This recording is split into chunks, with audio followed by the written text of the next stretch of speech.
was taking a walk during my lunch break and I came across a man in a dirty brown jacket covered with many political bumper stickers that had contradicting slogans. He looked me right in the eye and then said, "Keep it down! The FBI's watching me!" They bought my lunchbox because I know they're filthy skinny. We're going door to door to get everybody go! CIA gave me LSD! Political bomb! Political bomb! Scotty in the minute, a bottle of rum! He used to be a happy, now he lives on the street! Smoking on the beaches, everyone that he meets, oh yeah! Political bomb! Political bomb! Political! Political bomb! Political bomb! Political! I tried to get away, but he followed me, holding up a sign that said, "We'll eat for food." My avoidance seemed to fuel his passion, and I braced myself for another barrage of confusing rhetoric. I lost my balls to a balmy Korean man. What's up? Hey, what's up, man? They had a sex tape for kids on Evil Uncle Sam. What is up, my dude? Just got done watching the 6-hour gauntlet with Roseanne Barr, Andrew Tate, and Rob Schneider that DFF was doing. That went off the rails within like an hour, and the entire time it pretty much was on the off the rails. So it was a fun little 6 hours. Fucking life. I feel like that. I don't know if you've been keeping in tunes with updates that I've been mentioning in some of the streams, but respond to an email that I got from Lucius today, and then it came back saying, "Oh well, here's a number to give us a phone call when you're available, and we can in about 15 minutes, we'll be able to set you up with your interview and schedule that and blah blah." I'm just like, well, it's a little late right now, so I'll just do that tomorrow. So, I mean, I guess at least that's good news for me, I suppose. I'll at least be getting the fuck out of Slaveway and shit in that fucking hellhole. I think I would like some of the coworkers I have working over there, though, because a lot of them are pretty chill as fuck. It's just morning crew that are annoying. I'm done with their shit, frankly. Outside of, 2 people. Well, 3.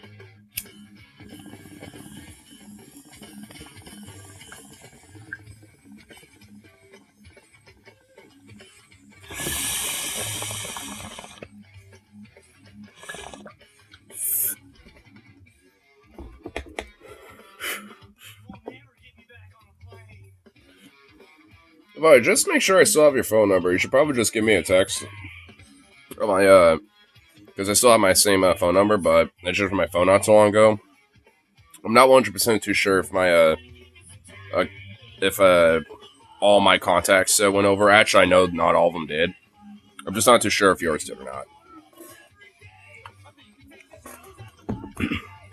Actually, I forgot to tell you last time you were on here. Because there's at least a little something I want to make sure I have in touch with and shit. My other phone still kind of ish works, so I could just use that, charge that up a little bit just so I can get my contacts and whatever info was on that phone, switch back over and stuff. Or at least once I could just kind of look up on my phone.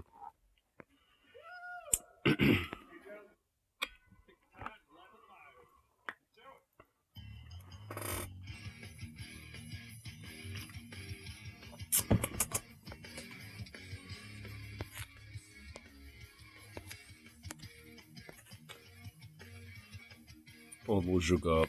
Little sweet boy just sleeping over there. Little goof. The U.S. F-16 fighter jet crash off to see South Korea. What's with America just crashing jets? I feel like there's been, multiple times where this has happened within the past, year. I noticed, that one F-35 that, had a collapsed landing gear and, fucking, the thrusters malfunction at the same time, and that thing starts spinning around, just, and then all this other shit. and then like there was like a F-16 that crashed, trying to land on a fucking carrier, or like an F-35 that was trying to land on a carrier. Now there's this F-16. There was also like a legacy air show Su-25 or some shit, or like that like crashed or something that had a malfunction. Send me text. Oh, it says I did not get anything.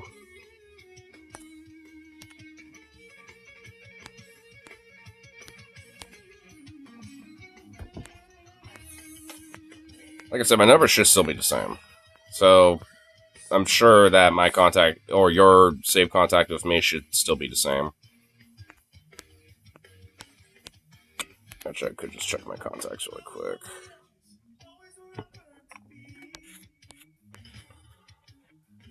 Oh, yeah. I guess they're not saved on here. Yeah, well, I know I have it saved on my other phone that still kind of ish works, so I can just use that. Anyway, I still got your number. I just have to make sure it's actually switched over here properly and on like the SIM card or something, instead of, like on the phone, so. Oh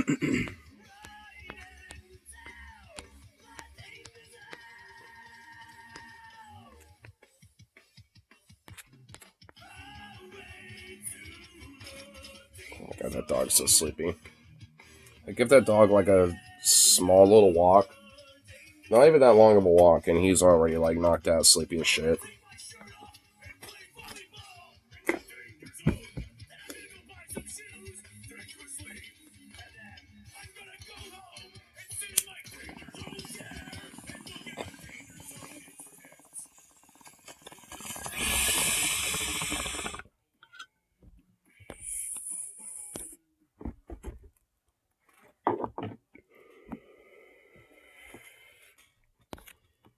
I kind of want to see if that song's actually karaoke, because on Friday, for my karaoke set list, I want to do like some Psycho Stick songs.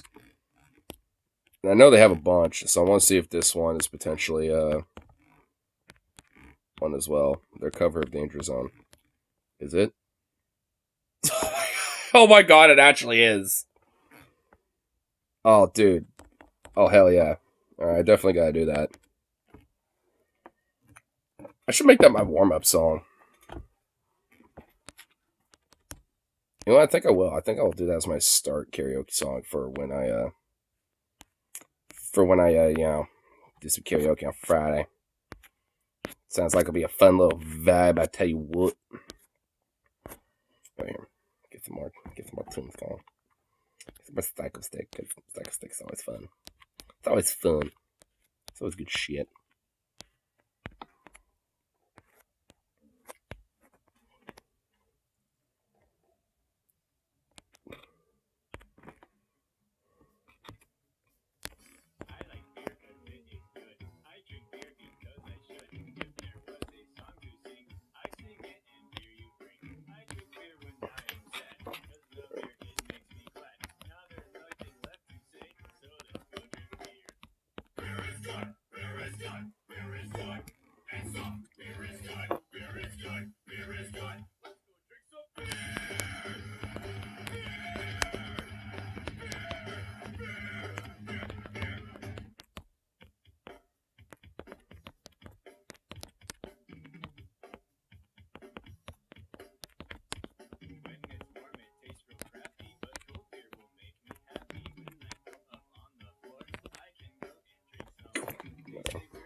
Respond to it, buddy. There we go.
And smoke bonds too.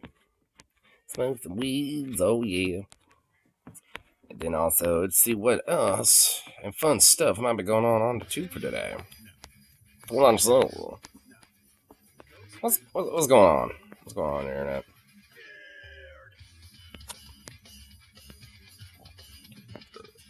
I felt like I had a burp, and it just did not happen. Wow, that's sad.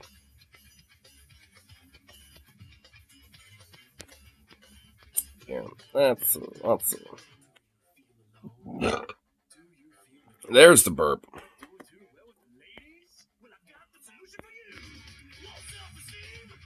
Right wingers believe Biden rigged the Super Bowl.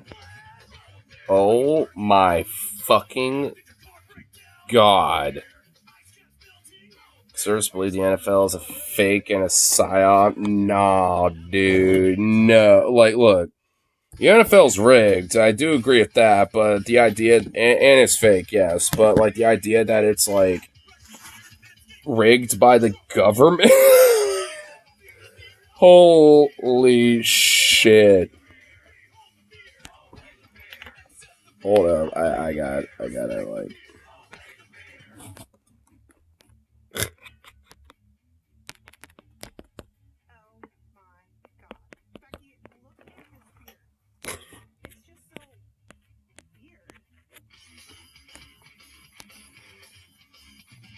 Bruh. I had to send that to the group chat. It was simply just bruh. I had to go to my group chat and be like, bruh. How's this even a thing? I want to say that really quick. Yeah.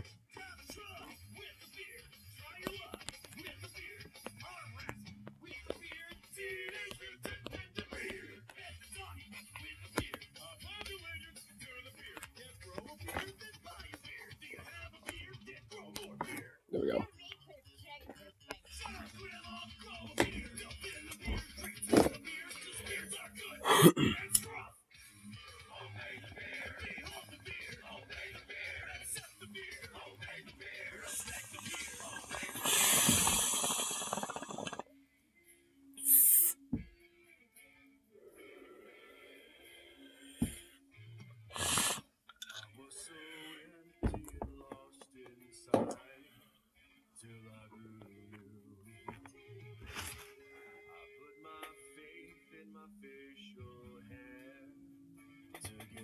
That dog is sleepy as a string bean. I just can see where his head is because he still has his light up collar around his neck and it's lit up. It's so cute. I probably shouldn't have the battery drain on that thing, so I'm gonna grab that.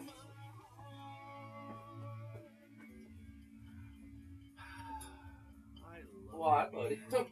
You woke up as soon as I came over to you. Aww. You were sleeping on a charge time. Beer or worse. It's in the beer. The shade do you part? I beard.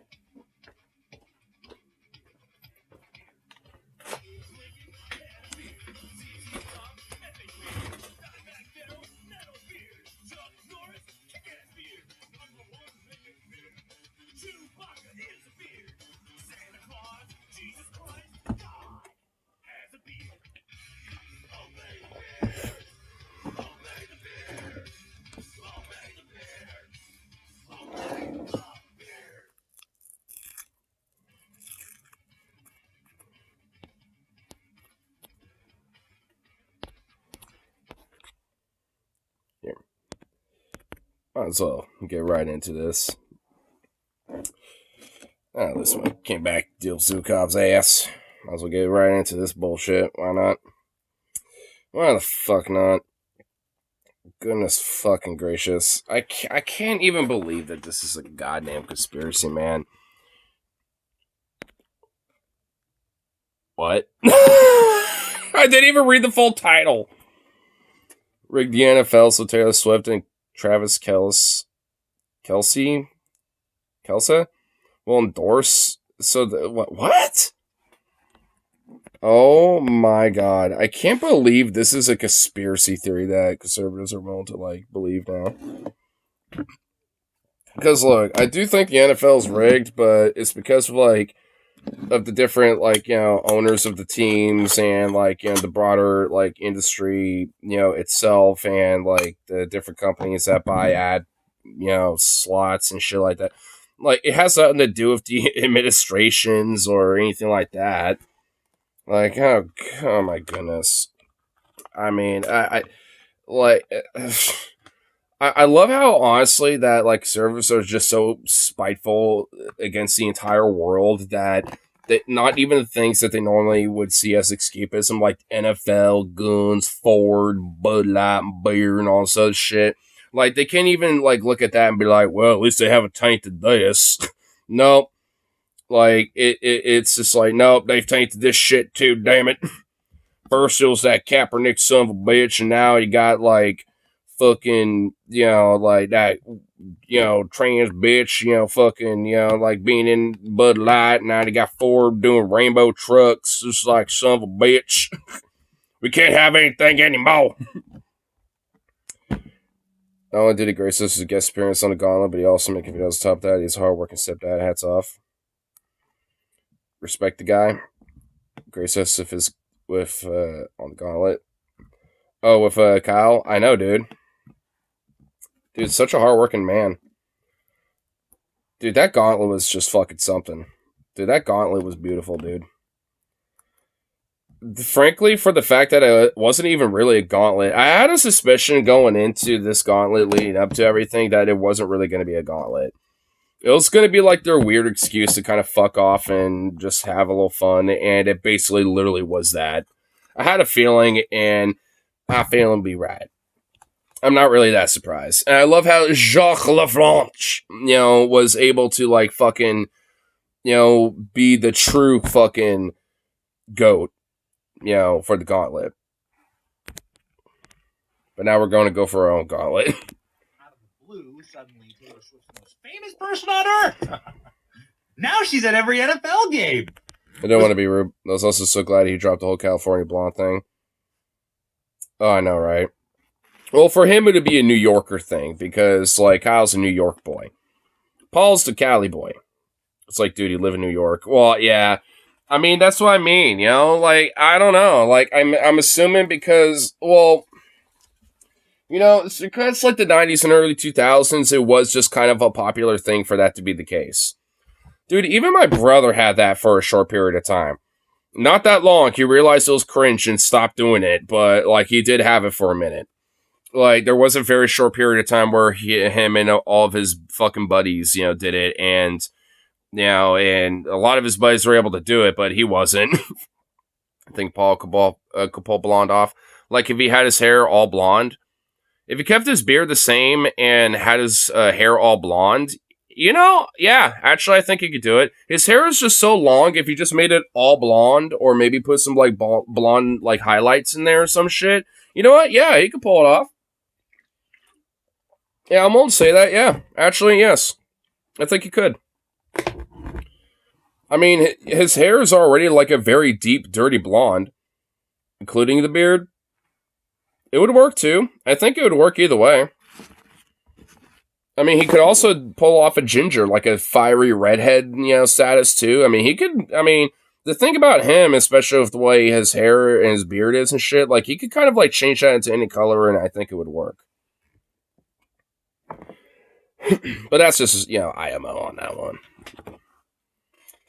Yeah, I think Paul's, got, the features and the ability, to get away with that.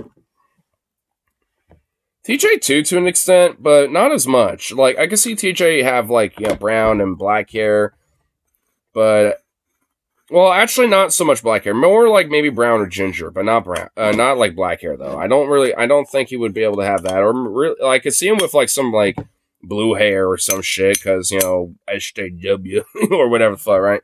I could kind of see that, maybe, but I can't really see, like, jet black or something, or, or like a purple, maybe. I can't really see that, but I could see, like, maybe like a, fiery, like, deep red, or, like a, kind of a ginger color, or like, maybe more of a brown color to it, maybe, or something. But I don't know. I can't really, like, some people can't rock certain hair colors. Like, I bet honestly I could rock some fucking ginger hair, or even like, some black, or I think, honestly, for me, I think I'm, good enough to where I could probably rock any fucking hair color and be fine. Like, I think I'm on, like, that ability. It's, because my hair is just straight. If it's short, it will kind of fluff up and do its own little thing. If it's short enough and I kind of work with it, I can kind of make it do other shit. Like, I mean, I kind of have, like, a hair where, depending on what I do with it, I can kind of make it do whatever the fuck I want. Like, because it likes to be wavy, but also it'll be pretty straight if I really, straighten it out a little bit and shit. Like, my hair will do a lot of different stuff, honestly. Like, if I want, I could get this motherfucker into an afro. Like, if I really wanted to. Because how I know? Because my dad did. My dad had an afro once upon a time. I have yet to see photos of it, but he swears up and down he had an afro for a period of time, and it was his most cringiest period. And I want to see it so fucking bad. Oh my god, I want to find, like, some family, like, photo book or some shit that just has that, dude. I want to see it so bad. So fucking bad. You don't even know. Like, because my mom's seen it, she apparently knows where, like, it might be, but we've just never been able to find it. So I'm just like, I'm just hoping this ain't like some weird alt reality shit or something, where it didn't happen. But I'm convinced it's somewhere in this house, but we have just yet to discover the photo book where it actually is in. Where there's like a couple photos of this motherfucker with a fro, dude. Because with his hair, I mean, his, like, it's basically the same as mine, almost. So it's like, if he's able to have a fro, I know I can, and I want to see his ass with a fro. Because he can easily do it, dude. Easily. Anyway, I'm going to take a sit. Enough stalling on this. I guess we'll just play back from the beginning, because, I mean, we didn't really listen to the very beginning of this fucking dork, so. Yeah, conspiracy theory, Alex Jones, tinfoil hat mode for the NFL. And this guy has a Revolutionary War flag in his back. Oh my god, he has the Trump fucking mugshot with a parental. Oh my god, what gun is this? What fucking gun? Why do you have such a big red dot on that fucking thing? Dude, you don't need a red dot that retardedly big, dude, on a fucking pistol. They have tiny little reflex sights for these things. Why do you have, like, a rifle red dot on your pistol? What is... Dude, what the... Oh, my God. The more I start looking at this guy's background, the more absurd it gets. Oh, my God. There's the rifle. There's the... See, wow, it blends... It's so black it blends in with the background, but I was able to spot it because of the mag. But, like... Dude, that red dot on that pistol goes on the rifle. Why? What are you doing? Oh my god. Oh my. Okay. Holy shit. Oh boy, we know we're in for a doozy. The Benny Show. Who the fuck is this goober, dude? And why do you need like 3 or 4 fucking guns, behind you to just like, represent that, like, yeah, I'm pro-gun guy, because, I don't need to do that, because I'm kind of a pro-gun dude myself, not in this fucking way at all, by any means, but still, like, I like guns, and I don't need to be flexing my guns out in the background or some shit, to be like, oh yeah, look at my shit. Out of the blue, suddenly... My god, holy man. Gun equivalent of a cat puffing itself up. Yeah, no shit. Swift's most famous person on earth. Now she's at every NFL game with her boyfriend, who's backed by Bud Light and Pfizer. Yeah, because when she... Oh, shit. Oh, got him. Oh, so she's backed by Bud Light because she probably drinks beers every now and then. And, yeah, she probably takes, prescription meds every now and then for certain things that she might need for her health, because she might get sick sometimes. I don't know. Shocker. And probably also gets vaccinated as well, because she's a normal, sane human fucking being. So yeah, maybe because of her influence and her wealth, maybe, it benefits companies to have her be a sponsor. Hence why, you have companies like Bud Light or Pfizer that might sponsor her. And why she might, be sponsored at NFL games and shit. Like, and also she's not at every fucking NFL game. Like, what the hell what are you talking about? Oh my god, this is compilation. We're not even at the, oh fuck. Oh no. I don't know if anyone caught this yet. I just read this. I literally just read this. It's Taylor Swift and Pentagon PSYOP! I did not get enough alcohol for this night. Oh my god. I was not ready for tonight. Oh, Jesus Christ. That's on Fox News. It's Taylor Swift and Pentagon PSYOP! I'm gonna bust a kidney, dude. Oh my god. Oh, look, she might be many things, but she ain't no goddamn Pentagon PSYOP! Like, what the fuck? She ain't working for the CIA or some shit?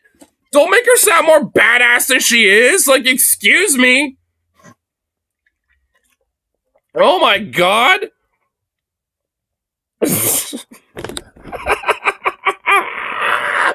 Oh my god, we haven't even played this clip yet specifically. I just happened to pause on the very first frame. And oh no.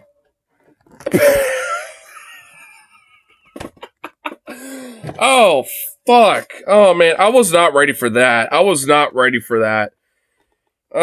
Oh, my God. I really wasn't truly ready for that. I didn't think that it was going to be this insane. Oh, fuck. Wow. This is already off to a banger. I genuinely was not expecting this. Taylor Swift at Pentagon PSYOP, bro! Oh, fuck, dude. Oh, shit, man. Oh, my God. Man, that's like some shit you would find on fucking goddamn 4chan, dude, back in like 2015. And now it's just on Fox News. Like, no. And even, like, back in, like, 2019, it would be on, like, OAN, but now it's so fucking goddamn normalized. It's on Fox! Like, one of the number one news networks in this fucking country. It's like, Jesus fuck, dude. Holy fuck. Oh, God, the realization of this is now starting to set in. The humor is starting to wither away. Oh, God. Oh, no. I was not ready for this. Oh, fuck, man. Oh, I should have saved this for later. I probably should have put a pin on this one. Well, too late. We're in it now. We're in it now. We're going for it. We're just punching through. Fuck it. Fuck it. He posted the Pentagon pitched Swift to combat disinformation. It immediately flipped to that. For one, bullshit. For two, let's even give the benefit of doubt for that. Like, I mean, the bare minimum of, like, oh, disinformation. It's like, I mean, considering that it's the Pentagon, do you really think that she's going to be like, oh, well, yes, of course you have my best interest in mind. I don't think she really cares what the Pentagon wants or cares about. I think she'd be like, nah, I'm good, doing my own thing. Thanks. I think she wouldn't care. I don't think she'd be interested. So, I mean, like, so for the final point, it's like, I don't think that would be happening anyway. Even if we're willing to grant this, that she was pitched by the Pentagon, which is bullshit. Oh, man. Oh, God. Oh, fuck, dude. Oh, Christ alive. to the vote.org. It's like hundreds of thousands of young Taylor Swift fans all of a sudden registered to vote. I wonder who got to her from the White House or from wherever. Who makes that initial handshake? It gets worse. A Pentagon asset? Just a virtue. I gotta turn this up a little bit because holy shit, I gotta really like the virtue of her being like, hey, young guy, young girls and young folks and stuff. You want to, if you want to see, a positive impact in the world, go register to vote. It's like, I mean, sure, it's a kind of virtual signaling and kind of, it doesn't really like, like mean like, oh shit, the world's gonna be changing tomorrow or whatever the fuck. Yeah, no, it doesn't. But like, I mean, the fact that she is at least encouraging young people to probably get a little bit more proactive in voting, which at least broadly includes, local, down ballot type of stuff as well. I mean, isn't a bad thing. I mean, the broader root of the idea isn't bad. So, I mean, it's like, and, considering that she's about to be 35 or is 35 or some shit, pretty young. Like, I mean, she's a young person too. So, I mean, she kind of feels like she's probably a part of this broader demographic, considering a lot of people that like her and listen to her music and shit like that are kind of, at least, of a similar age or younger. So, she kind of recognizes the, value of younger people going out to vote and stuff like that, because, shocker, younger people tend to vote more progressive and left-leaning. And that broadly also means democratic in nature too. Like when it comes to, the duopoly aspect of things. So it's like, I mean, because of that, Republicans don't like that. They don't like young people voting because they don't tend to vote in their favor. So that's why they're all freaking the fuck out over it. So I can already tell where some of this is coming down to. Is the fact that, she, as a musician and as an artist, there have like the tiniest little inkling of being political, and now they're freaking the fuck out over it. Yeah, that's basically it. And these fucking Republican prudish pieces of fucking shit have done this all the time. Oh, musicians should know their place, and these artists need to know their place and not get involved in politics because they don't know anything. It's like, one, fuck you. Two, we know more about this shit than you motherfuckers because at least we think outside of the box more often than not. And for three, it's like, I mean, our asses, tend to be the most ostracized, and express a lot more of, our criticisms of the broader system and of the broader, struggle that we all have to deal with and shit. Like, there's a lot of fucking music, in various different fucking genres that speak directly to things like that. So, I mean, it doesn't inherently have to be political, but, I mean, there is politics that get interwoven into that for sure, and a lot of people kind of, think about, the political aspect of things, even if the song isn't overtly talking about shit like that. Every country singer ever. I mean, yeah, no shit, dude.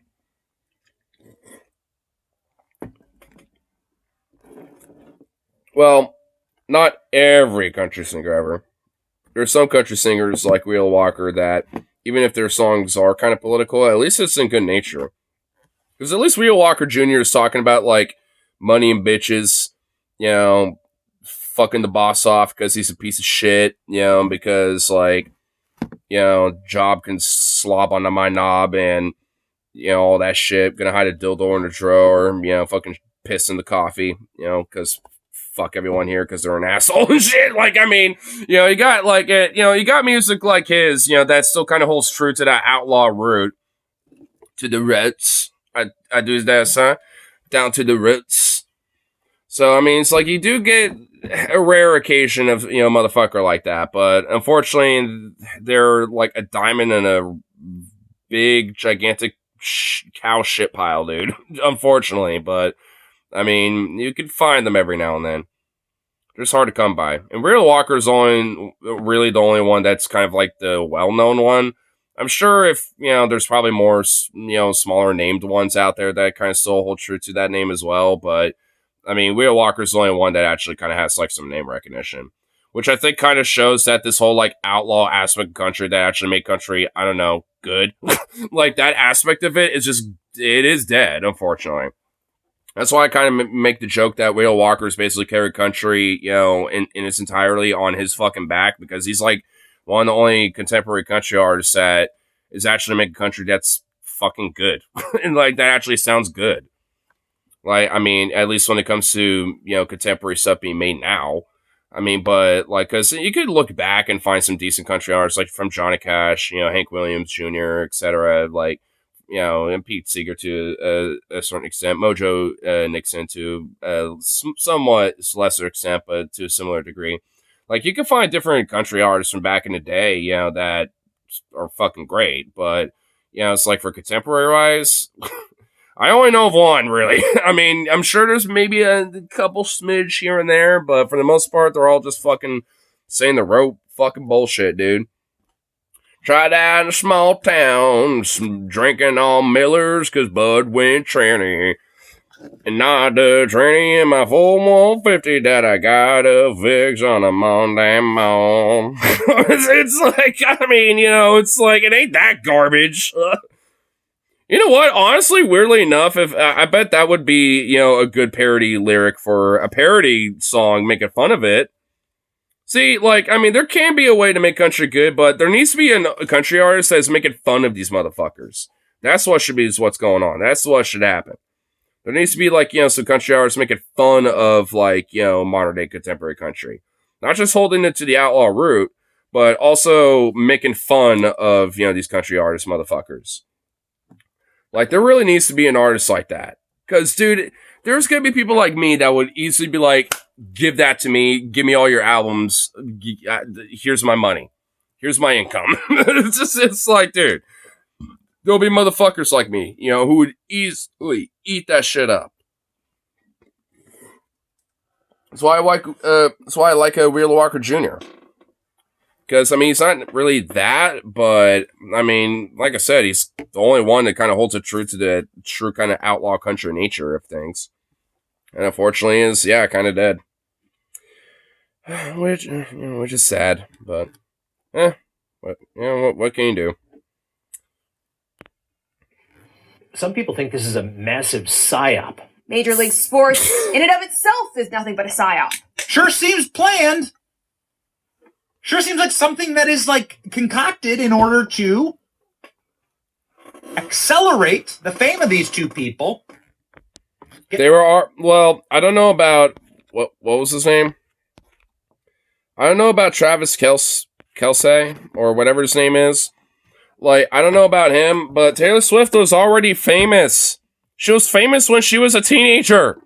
She got big when she was like 16 or some shit, dude. Like, what are you talking about? Like, she was famous by the time I was in elementary school. Like, what are you saying? She was big for at least like a decade and a half to 2 decades, my guy. My dude, are you insane? Are you unhinged, my guy? Them to the Super Bowl, the largest screens on earth. Of course it's planned. Does he think they just winged the halftime show? I mean, I didn't even really want to get into that point because, I mean, like I was saying from earlier, I do think a lot of the NFL stage, I mean, the halftime show, like, I mean, everything to a lot of this is planned. But this weird Machiavellian psyop, like, fucking, deep state elite globalist agenda being tied into it is the most insane shit ever, bro. And, oh my god, there's 21 minutes of video. Shit, we're only in the compilation phase of everything. Dude, look how many timestamps, dude, our boy fucking put in this shit. Like, holy fuck. Put so many timestamps in here, man. Like, because... Oh, Jesus. Oh, God. Oh, man, there's a lot of stuff here. Whew, but anyway, at least we'll get the general basis here. It's like, the whole broader ESPN and just like really the sports industry in general in this country is very heavily, planned, funded, and backed to, very specific, elements, and those elements mean like those who make the most money, the players, on certain teams that, make the most wins and shit like that. Like, it's a whole fucking stage thing. It's like basically it's like, the competition sports version of like opera. Kind of like how WWE is like, the macho big man's version of opera, whatever the fuck. I mean, this is like this sports jock bro version of that. It's like, that's essentially is what it is. Though I guess, arguably, there's a lot of fucking overlap to this, but when it comes to WWE aspect / this aspect of things. But either way, it's the same fucking root, premise. It's all fucking opera stage thing. And, it's just so the sponsors, those who bought the ad slots, those who were, sponsored for the halftime shows and all this other shit. Like, it's so that all these motherfuckers, including, the coaches and those who own the teams and those who own the stadiums and everything else in between and all this other shit, so they can all make a bunch of fucking money, and including the people from, in the stadiums themselves, which is also partially why, everything in these goddamn stadiums are upcharged like 4 fucking times the normal price. Dude, I have literally seen, like, a Twisted Tea at the Jeff Bezos, like, Climate Pledge Arena or whatever the fuck go for $12 when they're normally like $3. It's like, that's literally 4 times the amount. It's like, holy god, dick balls. Like, fucking Christ. It's like, I just want to have like a little beer to have a little fun watching a concert, but no, I have this back of my mind, like, how much did I get extorted and robbed from the fucking Dawn over here? Like, fucking god. How much did the Mafia just extort from me? It's like, Jesus. I mean, because, when it comes to the music industry and, when it comes to, like, these big name, bands and stuff that go to these different venues, and especially big ones, like, stadium level ones, like, holy shit. I mean, it's the same thing. It's just kind of, swung up in a different way and, just kind of, logistically done differently because it's music instead of sports. But nonetheless, it's kind of the same idea. It's just fucking wild, man. Like, this shit's going on for too fucking long, dude. I mean, it's like, especially when it comes to, like, even on the ticket level things, with, like, Ticketmaster and eTix and all these other fucking monopolistic, oligarchical, like, sites where you can buy tickets and shit. Because I found out that, like, the Sea Ministry in Portland, they're not, like, last time I checked, they were technically sold out, but my friend Rip City checked out some other places. Not really sold out, but Jesus Christ, they're like an arm and a leg. Like, I'm like, fuck that. Eugene is like 3 times, less the price. It's like $50, so it's like, I'm doing that. I'm gonna go to Eugene to go see fucking Ministry, so hell, fuck that shit. Guess ain't sold out there. So, I mean, that's what I'm doing. It's like, cause fuck that shit. And that's another thing. It's like, you could literally go, like, the next town over or some shit when it comes to a tour, and the prices will be ridiculously, insanely different. Like, honestly, a lot of times, when me and my friends go to Seattle occasionally, it's not just because they aren't coming to Portland. Sometimes they do, but it is legit way more fucking expensive to go to Portland versus, like, Seattle or Eugene or somewhere else. So, like, it's just more cheaper, all said and done, to just, go to either Seattle or go to Eugene or wherever, where the tickets are cheaper. And with the price of gas and everything all said and done, it's just more cheaper. It's like, so, I mean, and like, that's just ridiculous. Like, I mean, some of these bigger name cities like Portland, and weirdly enough, Seattle too, but they don't really have the same problem, though. I don't know if there's, like, local city regulations off of that or something. I don't know if there's something specific about that or not. But, or just what? I don't know exactly. But either way, it's like, I mean, like, it's, at least here, it's more expensive. And I've even decided, just for the hell of it, check out prices at other places. And it really is kind of like a bloop, bloop, bloop, bloop, bloop. Like, some places will just be expensive as hell. Some places will be pretty cheap. And then some places will be, like, kind of sold out, but not really. But in order to get tickets, you have to pretty much go for the Mafia to, get, sold an arm and a leg. You just get a fucking ticket and shit. Like, I mean, so it's just ridiculous. And this shit ain't really no different. I just find it silly that these conservatives think there's, like, some bigger grandiose agenda. It's like, do you think maybe the agenda is just more plain in your fucking face, and it's the fact that all these companies and all these different people, just want to make a bunch of money off of your back? Do you think maybe that's it? Do you think maybe there's not some deeper Machiavellian thing? Maybe it's just as simple as just making the greenbacks? Do you think maybe that's just it? Oh no, you have to make it more exciting and have, like, some grandiose conspiracy that, trying to make it more, like, more so than, as simple as, like, oh, it can't be that simple. No, there has to be something extra to it. It's like, no, maybe it is just that simple. They want us, yeah. At the end of the day, it all comes down to the root that they just want to make the world nothing but pure gay. They want the gay society. Oh. Oh my god, man. Dude, these conservatives are so sad. Ugh. And after having the very minimal doses that I did get from the trifecta of the conservative, for that gauntlet earlier. I mean, man, it is so easy to read these people. It really just is so fucking easy. It really just is. I just kind of feel I'm getting to a point where I'm not really getting angry about them anymore. I just get sad. I mean, I get like, hey, like if I have to, throw hands down, I'll throw hands down. I'm saying like when it comes to those that are like bloodthirsty, essentially. But at the end of the day, I don't really get like this animosity or anger. I'm just like, I just feel bad for you. You're just sad. You're just a sad, insecure little shrimp. You're an insecure little shrew. It's like, I mean, I just feel bad for you now. It's like there really isn't animosity anymore. It's just like a sense of sadness. It's like, wow. So I can't really get that offended. I mean, there was that one dude where Kyle got left speechless with that one guy being like, we need public hangings again. Like, that guy actually fucking scared me a little bit. He didn't make me angry or offended. He just scared the fuck out of me. Like, that guy was psychotic. Like, that guy's eyeballs, man. Oh, God. Oh, jeez. That shit was implanted in my fucking head, man. Ugh. That guy was just, like, ready to fucking, like, unleash his inner demon. Like, they're showing us when we might start thinking I like them, therefore I want dick, therefore the solution is to have nothing but mainly guys on screen who are oiled up. I mean, what? I know, right?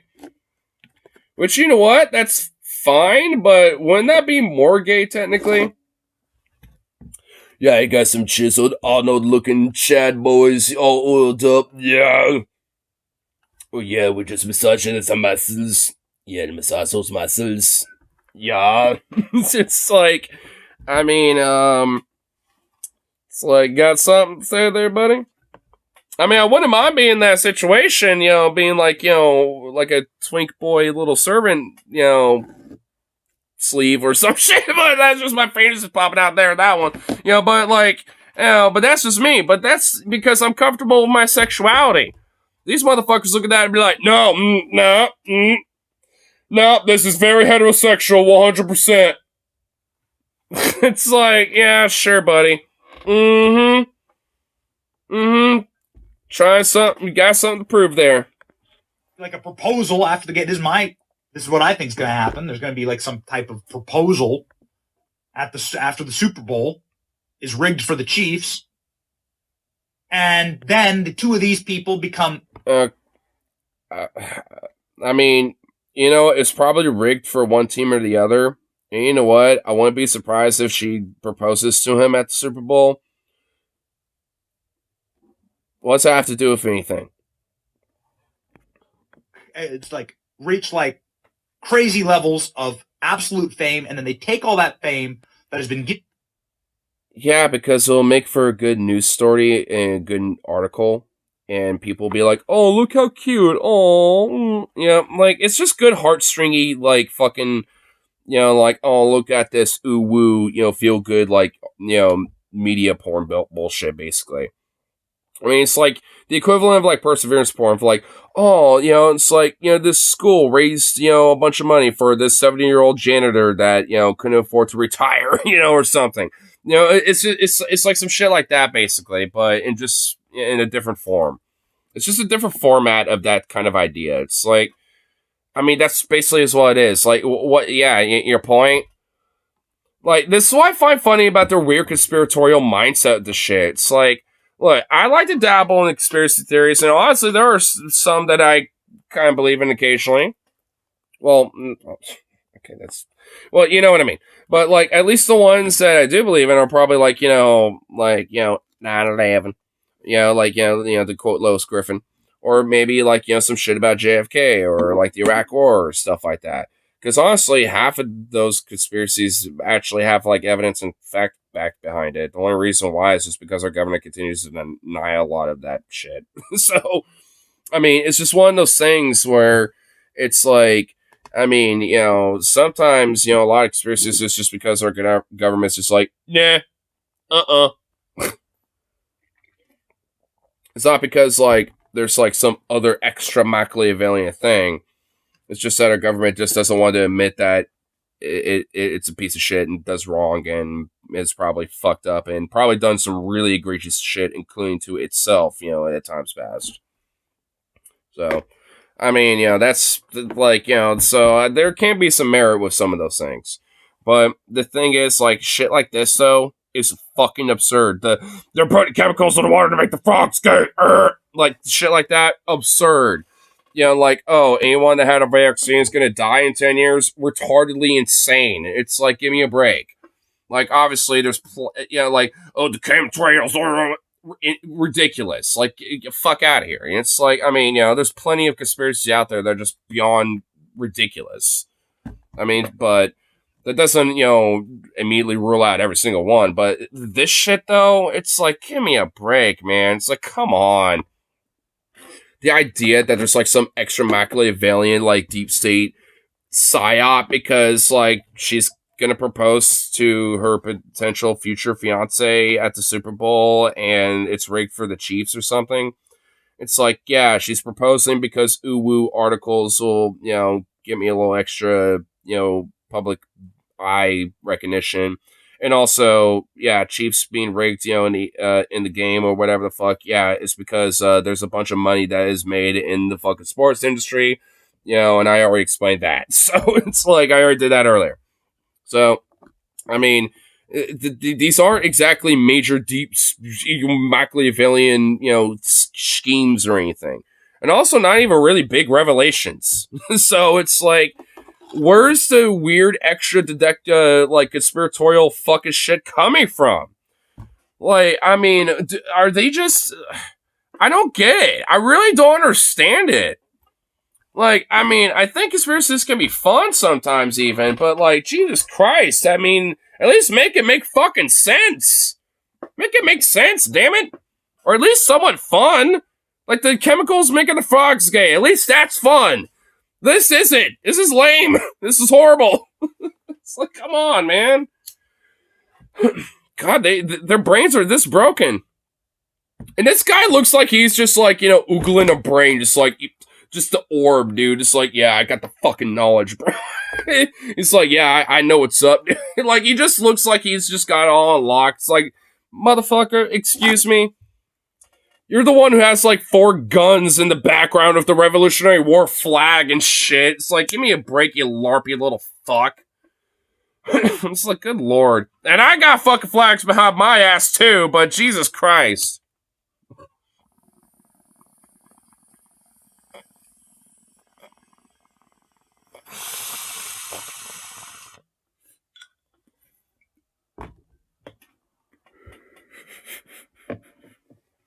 The ultra-liberals are gonna steal our goddamn freedoms. Freedoms. Meant freedoms, ladies and gentlemen. Bum broth. Them by the rotted corporate press, media, entertainment industry that explicitly backs Democrats. And then I was about to say, sure, like, our entertainment industry is shitty and broken and an oligarchical nightmare, but like the idea that they strictly back Democrats, bullshit. Like, sure, there are probably different media apparatuses that do, but there are plenty that don't give a fuck one way or the other. And even the ones that kind of do to an extent, they also don't give a fuck one way or the other, because as long as they get a bunch of tax cuts, so they can make more fucking money, they don't give a shit who's like running, the government one way or the other. I mean, there's even been like insider polling and anonymous interviews of different people in the government and the Democratic Party that are, and it says, and they're saying it's like, yeah, we're not really exactly concerned if Trump wins or not, especially considering with how the Democratic Party broadly has been behaving and shit like that. And, it's like, I mean, like, considering, this whole hoopla of how he's like the worst thing in the fucking world, wouldn't they be like, having their hair on fire on trying to do everything possible to make themselves look good, to try to like galvanize their voter base? But they're doing everything to essentially spit in their fucking eye. So, evidently they have no concern or no fear or worry about it. So it's like, at the end of the day, it's because they all are making a bunch of fucking money off of it. And they all know that when it comes to the business side of things, they're still going to get their fucking share at the end of the day. And plus, it makes a lot of fucking money in media, too, to just be like, Trump, Trump, Trump, Trump, Trump, all fucking day. Especially if he's president. Oh, it's very fucking easy to be like, oh, Trump this, Trump that, blah, blah, in media all the fucking time. And that's going to make them a bunch of money. And don't think they're not, fucking worried about it or not. Because, of course, they're not.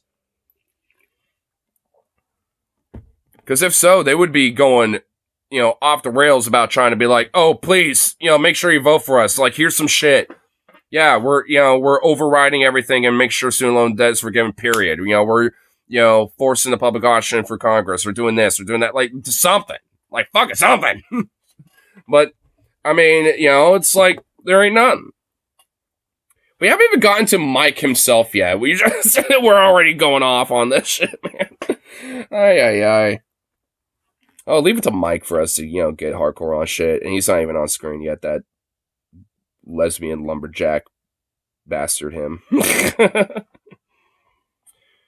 Proposal's supposed to be, a surprise. Like, she could be the one to pop into question and announce it from the rooftops. It's probably running the magic. Yeah, it probably is, in my opinion. Honestly, that would be a curveball. Because of all this bullshit going on, what if she's just like, it doesn't propose then, but proposes on, like, I don't know, Valentine's Day or some shit. Like, she holds it off. Like, because she knows there's, like, this big surprise and she kind of edges everybody. That would make some media attention, too. So, see, that's a theory. It's not really a conspiracy theory, but that is an interesting theory, though. It's an interesting prediction. And that's the thing. Like, honestly, it's making, like, an innocuous thing that most people really shouldn't give a fuck about. And basically making it, like, some grandiose conspiracy. It's like, it could just be a silly little fucking prediction, and that it'd just be that. But no, it has to be some grandiose conspiracy. It's like, give me a break, man. Wait, Treasure Chest Party Crest is blocked in the US for a karaoke? Because I've done that at the bar before. I've done it before. So, like, really? I know there is a karaoke version of that song, but, like... Oh, wait, are you talking... Wait, which one? Is that the one where it's like... It's uploaded in a different country? No, that isn't necessarily the case. Because my stream will technically be blocked in the US if I have certain songs played, and shit. Like, it's the copyright. Like, it's because of it's the weird fucking copyright contract and shit. Trying to get it unblocked. Oh, wait, that's the song, that... Oh, wait, because there's another song that I'm thinking about. Never mind, okay. Oh, so I see what you're doing. So you're the one who... Okay, I get it. I see what you're doing. I'm sure there's a way to do it. Who's that? In order to try and save Joe Biden. Just imagine for a moment if people were as dedicated to Jesus as they are professional sports. Don't even get me started with that. Really? Dude, most of you Bible-thumping pieces of shit go to church and then immediately buy a bunch of 24 packs of goddamn Miller Lights and PBRs and, have a bunch of football. I've worked in retail. I see you motherfuckers come in all the goddamn time on Sundays after FUBA or during FUBA, or before FUBA and shit, after you go to church.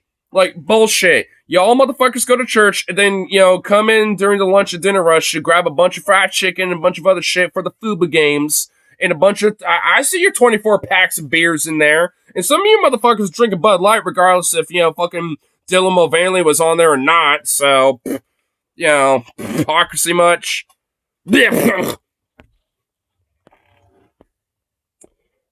Potato horror.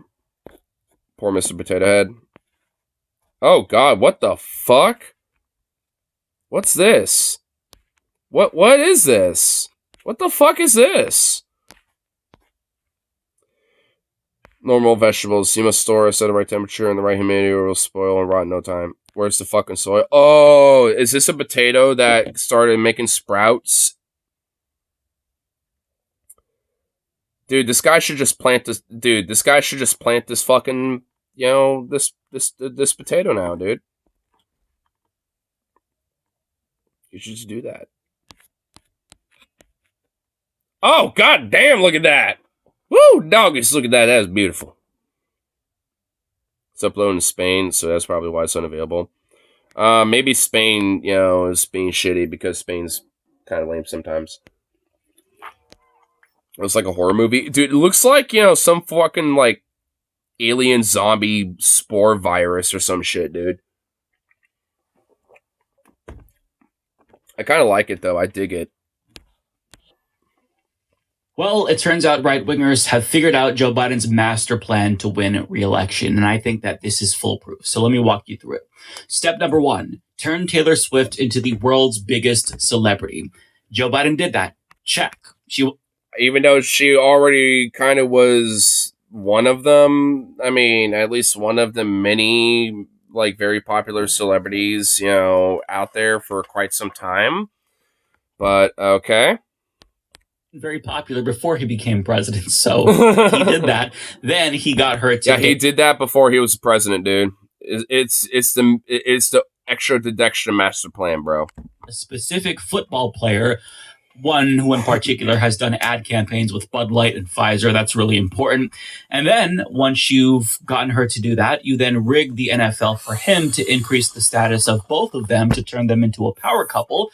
And now we're at the point where the stage is set. So all that's left is to rig the Super Bowl for her boyfriend, so that way the camera can see him drop down on one knee after his huge victory and propose to her in a magical moment. And after she says yes, he then puts the ring on her finger, and then the camera zooms in and you see Biden 2024 engraved.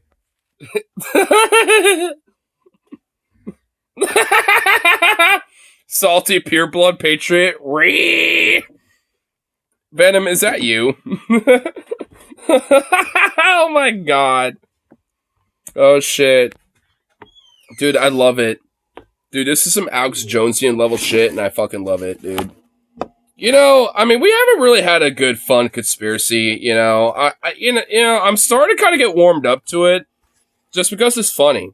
Because the thing is, like, I wouldn't really be surprised if, like, this guy who's a football player, like, isn't he part of the Chiefs or some shit? I don't even fucking know. I'm assuming so. Or, because that's a part of this whole conspiracy that, they're rigged, to win the game or some shit. And, like, and with this whole proposal thing, I mean, the thing is, like, a lot of this is kind of innocuous and just, like, corporate ESPN sports industry rigged bullshit, but, like, this idea where Biden is somehow, like, playing a role in it is just the most silliest thing ever. That's what I love about it. And Juppie astroturfing shit needs to fuck off. Well, Taylor Swift also is kind of doing that herself, because she's, like when it came to, like, encouraging, young people to register to vote, like, she did that on herself naturally, so she kind of does it herself too, to an extent. I mean, and, like, and there is honestly, like, a, sense of hypocrisy, with her and shit, to be fair. She is kind of a rad lib, but I don't know. I mean, I do find it amusing, though. The ring, and then the crowd goes wild. They start chanting, Biden, Biden, and the entire country is captivated by that magical moment, including Donald Trump, who then sees that and drops out of the presidential race immediately and endorses Joe Biden after getting caught up in the moment, just like... Damn, dude. Like, Trump fucking, like, drops out and, like, immediately just, like, endorses Joe because of this. Holy shit, bro. Is Zukov okay? Yeah, he's just sleeping in the laundry room. I was playing around from earlier, and he kind of took a little nap. I gave him some walkies, and he was all happy about that, and came back, and now he's taking another fat nap. So, he's doing okay. He's just, been a little active today, so he's a little sleepy. The Donald endorses Bro Jiden. Yeah, dude. It's so Jover that fucking Trump can't even handle it. He's so disassociated that he just, like, in his stupor, just, like, drops out, endorses Joe because of this whole fucking event, because of the Super Fuba Bowl. Bruh. That is exactly how it's... Dude, the master grand conspiratorial plan of Bro Jiden, dude. going to play out. And the conservative It's geniuses Jovered. who cracked the code see Biden's plan coming to fruition before our very eyes. And by the way, considering that our salty pureblood patriot came in here and I called him out as Venom and he immediately left, I'm assuming that had to be Venom.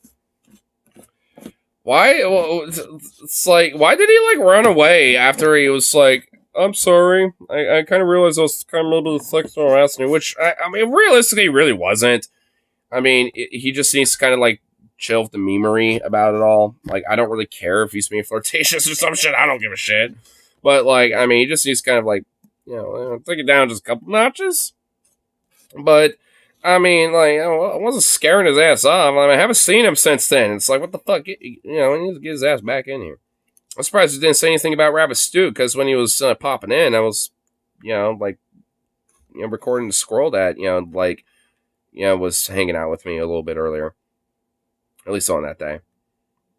Dude, the squirrel's so cute. Dude, there's one particular squirrel that, you know, keeps hanging out with me, you know, whenever I'm like, and I do that. Dude, this little bastard comes up to me and is like, what's up, bro? Just checks my ass out. I need to do that when I actually have some nuts available, which I do actually have some over here. So next time I see that little bugger, I'm going to make sure I have some nuts in my hand and see if this little guy will actually get some nuts in my hand. I'm going to try to record that because I'm going to tame this squirrel and have this little bastard be on my shoulder, have some nuts in my hand over here, and have him crawl up my shoulder and just be right there. And I'd be like, oh my goodness. Dude, that's going to be the day, dude. That's going to be the fucking day that I'm going to be like the Squirrel King, dude. So Tori, the husky becomes the Squirrel King. So I have to be sexual harassment now. Hey, Ignore, I want to make love with you. Make love to one of your hats? Which one? The Stetson hat, the beanie, my punk stoner hat, my corporate Safeway beanie hat, my other beanie. I have many hats. My Ushanka, my East German Ushanka. You'll never know. I would say my rabbit Icelandic fur cap, but I lost that, and I'm very sad about that. And I'm still, man, I just reminded myself of that. I'm still salty about that. That just means I need to make and guarantee another pilgrimage to go to Iceland. And considering there's a bunch of volcanic activity, I mean, I'd love to go down there and check out some of the volcanoes, check out some sites I haven't seen yet, and also get another fucking rabbit hat.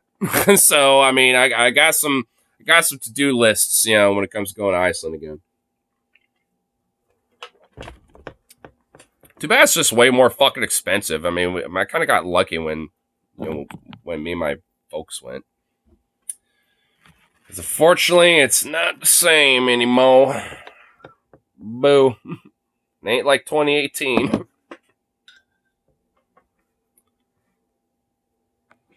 You'll never know, and I'll eat away at you. And not really. Because these hats have seen many things. These hats have seen all sorts of things, man. And unfortunately, that Icelandic rabbit hat is probably being worn by some best. Honestly, I guarantee, you know, now that I'm thinking about it, when it comes to that fucking Icelandic hat, I guarantee you some prick fucking swiped it at the bar, dude.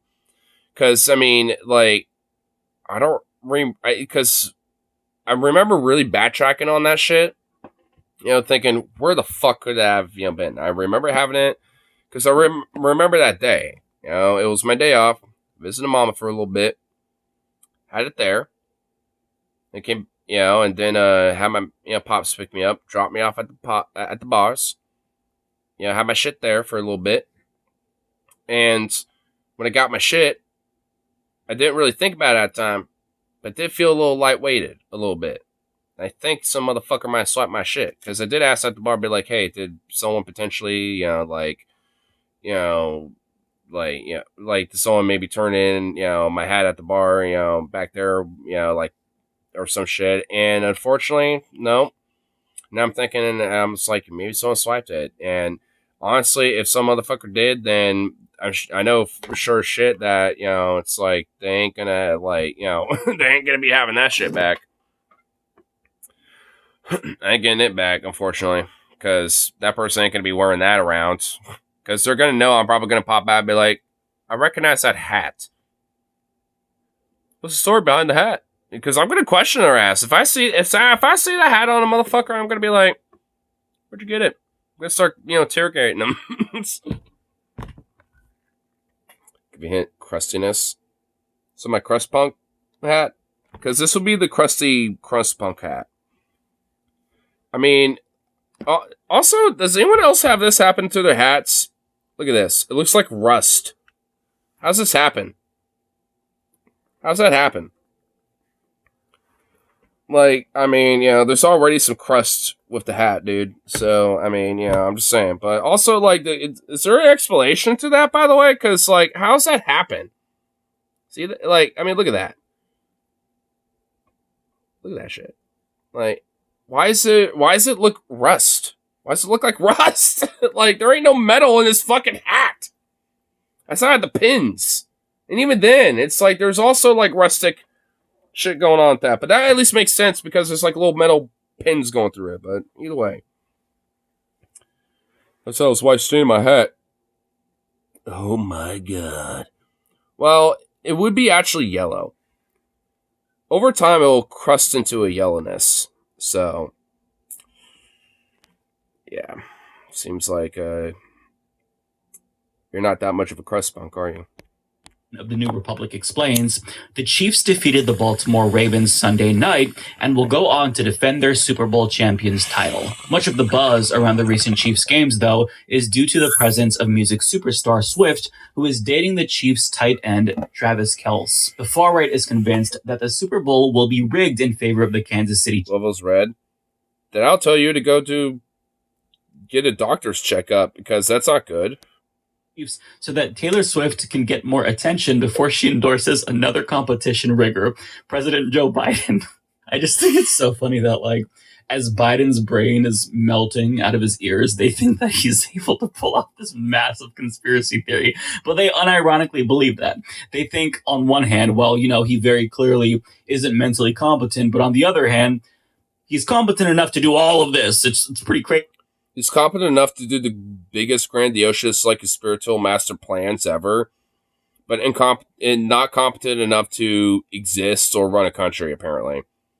Like, it really is just kind of like the fascist authoritarian playbook of, like, your enemy is both equally the weakest, thing in existence, but also the most strongest, threat in existence and detrimental, to society and everything else in between. It's just like, pick one. Pick a fucking lane. Like, either the weakest shit or they're the biggest existential threat. Like, pick a fucking lane.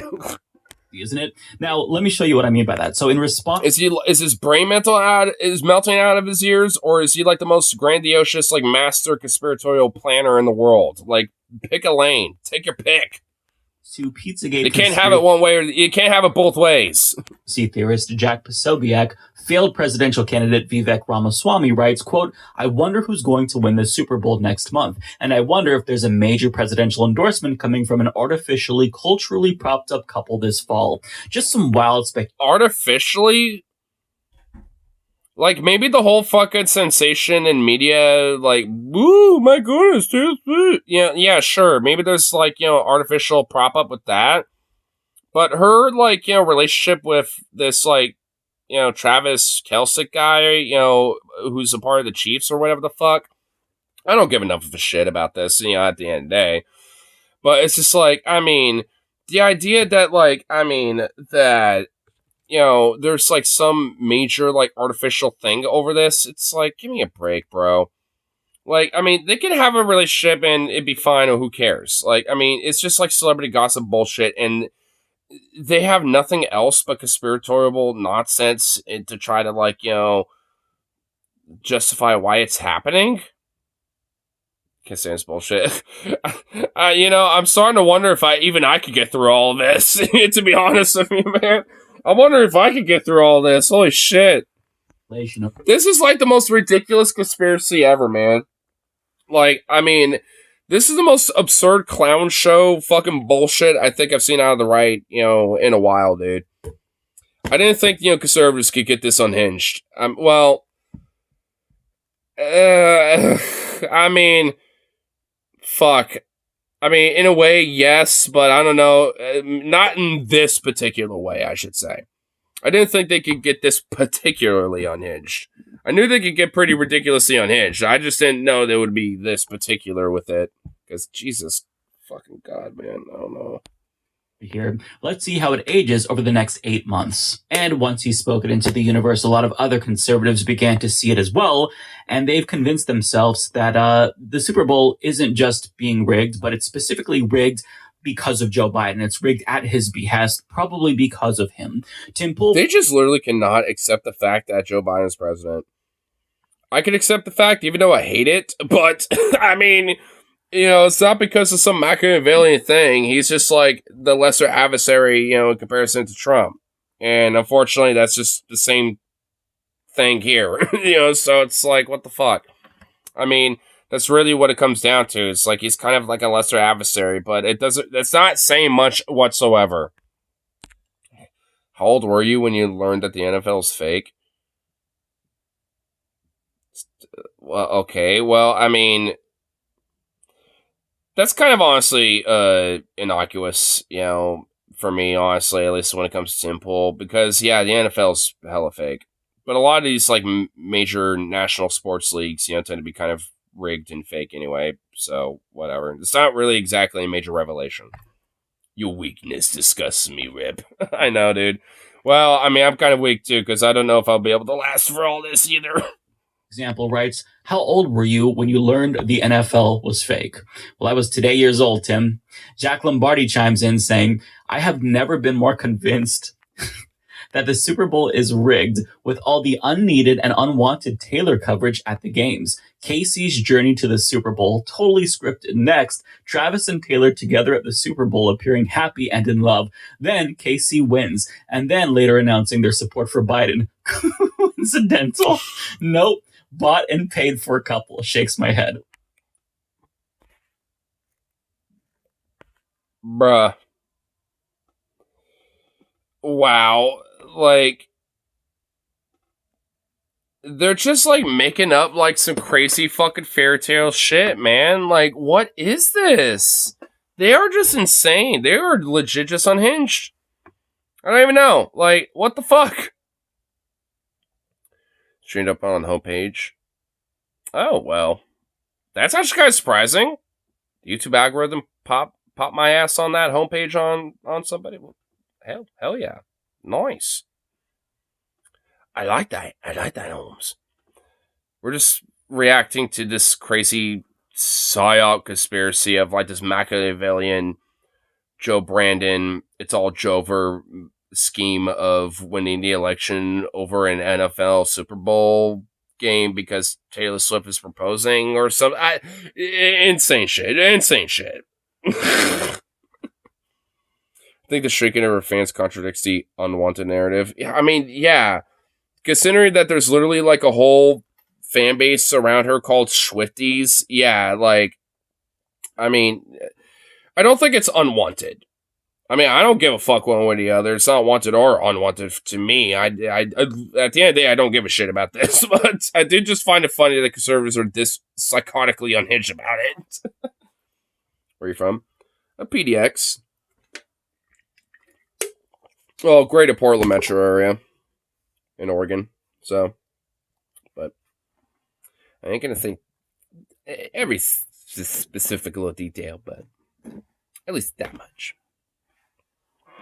I live in the literal like drug-induced like hellscape, crime lawless, like everything is burnt to the ground. There's nothing but ashes and nuclear fallout everywhere. Like it's basically that's what's going on. Basically, obviously I'm being pretty sarcastic. That's not exactly what's going on, but I like how pretty much everyone thinks that's what's happening in Portland because people that don't live in Portland by the narrative that it's just like a hellscape here when it really isn't. So, what's awesome? Joe makes a popcorn drizzle of honey and sea salt. Oh my god, that sounds awesome. Sounds dank, dude. Bookmark this post. Oh, I will. I absolutely will. Joe Manorino chimed in with a viral tweet also claiming that the NFL is rigged and that they made sure that Taylor Swift's boyfriend's team won and calls her a true problem for our country, which is a bit melodramatic, but nonetheless, Nick Sorter chimes in saying, I haven't given a crap about the NFL since all their Black Lives Matter BS, but now I'm a 49ers fan specifically to see Taylor Swift and that Pfizer guy go down and just a big Pfizer guy go down. What the fuck? They included of him. The pictures with him with the they have a picture of him with like the fucking like band-aids after he got a jab, dude. Oh my god. Dude, I love it. Dude, oh my god. Man, I'm honestly kind of in awe how the Onion is not out of business. How's the Onion not like bankrupt and just like not a thing anymore? Because, like, Jesus Christ, just the comedic absurdity that the conservatives just give us is just mind not physique. So funny. I cauliflower pizza hummus, not much to write home about. Mainly tastes like normal hummus with marinara sauce on top. Cauliflower pizza hummus? I'm not gonna lie, that don't really sound too great. I mean, you said it's not much home to write home about, so I mean, I'm assuming it's not really that good. Like him with the Band-Aid and the Pfizer logo. For some reason, that shit is so funny to me. But unfortunately for you, it's rigged, so I guess that... Felt adventurous. You know, I kind of felt adventurous last night. I got some mac and cheese. It's... Oh, dude. So... Oh, by the way. So, you know how Rip City was saying that, like, Metal T was at Wichita because there was a karaoke night there, apparently, last night? Well, he was trolling me. That was nothing but a troll. I annoyed my friend Tyler and woke him up accidentally. So on my walk over there, I was just kind of chatting with him for like 10 minutes, just being like, oh, I'm sorry, bro. And then we just kind of chatted for a little bit.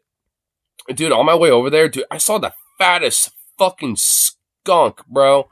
Dude, this motherfucker was like this big, and the tail was probably about equally as big, dude. Dude, this skunk was a chabunkabunk, dude. It was gargantuan. And I knew it was a skunk because it had like a little striped tail, like it was like a striped skunk of some sort. And I was just like, what the fuck? This is like a fat bastard. And, I was like, holy shit. I was hoping maybe I could see it again later after my call with Metal T, but when I was walking back, foreshadow here for a second, when I was walking back, I didn't see it. But when I finally got to the Chevron, because I was, they have a little bit of a bigger selection for like, midnight, like, dinner stuff and shit. Well, they used to be that way. Like the food mart that was 24/7 that used to be there is not there no more. It's still a gas station, which apparently it's not 24/7 anymore either. So it's like a totally different thing. So, like, because it was all like locked up, closed up and shit. And I was like, bruh, I walked all the way over here for nothing. I was like, fuck. So I had to go to Sevy's anyway. And they just recently mopped everything. And I was like, well, I got like some mac and cheese and some tuna. And they're like, please wait 5 minutes. And I was like, well, that's all I'm getting. It's like, that's it? It's like, yep, that's it. It's like, okay, here, we'll check you out real quick. So it kind of ushered me out, after that really quickly. And I was like, I didn't want to be that guy, my bad. But after that, I was like, I wanted to try to find a little extra shit. I was hoping maybe I could kind of browse around, maybe find a little extra stuff, to like, maybe add to it. But I did have at least, a couple stuff at home. So what I did is I got the tuna, got the eggs, and then I I spoiled it. But I got the tuna, got the mac and cheese, and then I got 2 sun-side up eggs. And I kind of stirred that up. So I kind of mixed it up, kind of had a little light scramble going on there. While they were still kind of not completely liquidy, but, a little nice and soft scramble. I dipped it all in there, mixed it all together, put a little Tabasco sauce, for a little, seasoning here and there and shit and all that after it's all said and done. Dude, that shit, unironically, fire as fuck. You don't even really taste the egg. It just kind of adds like an extra like thickness to it. Like an extra thick creaminess, if anything.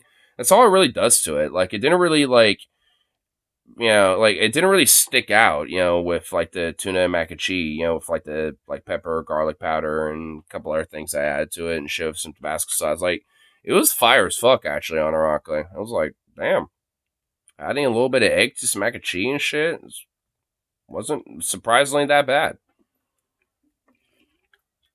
I was just doing it because I just wanted to add some extra shit to just like eat something, but hey, actually worked. Baked potatoes, cheese, lemon pepper seasoning, tomato, sour cream, tuna, and sriracha. Ooh, nice. Astrologist, I become one with the vegetables. Asparagus fortune teller claims 2024 will see royal divorce the female president in an Olympic flop. Asparagus?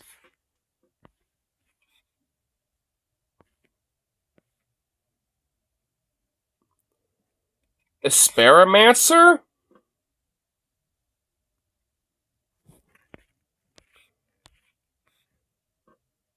Dude, these old boomer white bitches got way too much time on their hands. We need a federal program. I don't even give a fuck. This is not even a meme. Unironically, we need a federal program. We need some taxes invested into some wine mom boomer activity, project investments. I mean, unironically, whether it's fucking, getting a little proactive, do it's hey, we get some investment in public, fucking communal jog, weekend things or some shit, some disc golf, some fucking I don't know, have a at the community hall or city hall, at one of the community center rooms or some shit. You got a bingo night for these bitches. I don't know, dude. There needs to be some shit, man. We need public taxes invested in some activities for these bitches, dude, because when they got too much time on their hands and their mind gets a little cuckoo for Cocoa Puffs, they start becoming asparagus mancers. They start becoming asparagus fortune tellers and shit, dude. They start getting a little too crazy on the Facebook, wine mom Facebook group pages, dude. We need something, dude. We need something a little more proactive, bro. We need some public funds, to help out these ladies because this is unacceptable. This is unacceptable. Oh no. What, you don't want some asparagus to tell you how 2024 will go? Yeah, no. I'd rather stir fry it up with some sea salt, some pepper, some garlic butter and shit. Put that on a fucking top that on a steak and eat that up. That's what I want to do with it. Make my piss stank and shit. Hell yeah. That's what I want. That's what the fuck I want with that shit. I don't know if I can handle that, insane conspiracy about the FUBA. I love Mike, but I don't know if I can handle it no more. This is a problem with her kids, and you tell her, but none of them want to. Because you know that she's going to be like, no, I swear. Remember, she's just in denial, dude. This is why we need, some government, public services to, forcibly invest, into these ladies, dude. We and it's mandatory. If not, they get fined, their, salary and wine consumption. So they, not all their money is taken away, but just enough of it so they can afford the wine. So that's about it. They gotta have something. We need something here, man. Because when they got too much time on their hands, these are the problems we get. Grandiose, weird conspiracies about FUBA, fucking, Jewish space lasers, goddamn asparagus fortune tellers, fucking crystal, chakra, anti, vax, autism curing crystals and shit. Just random, absurd, ridiculous Facebook drama that should never have been started in the first place, but yet was because, some bullshit. It's we gotta do something. We gotta do something about this. It's gone for way too long. It's gone for too far. We need to do something about this. Immediately. Goddamn, dude. Because holy shit, they've gone too far.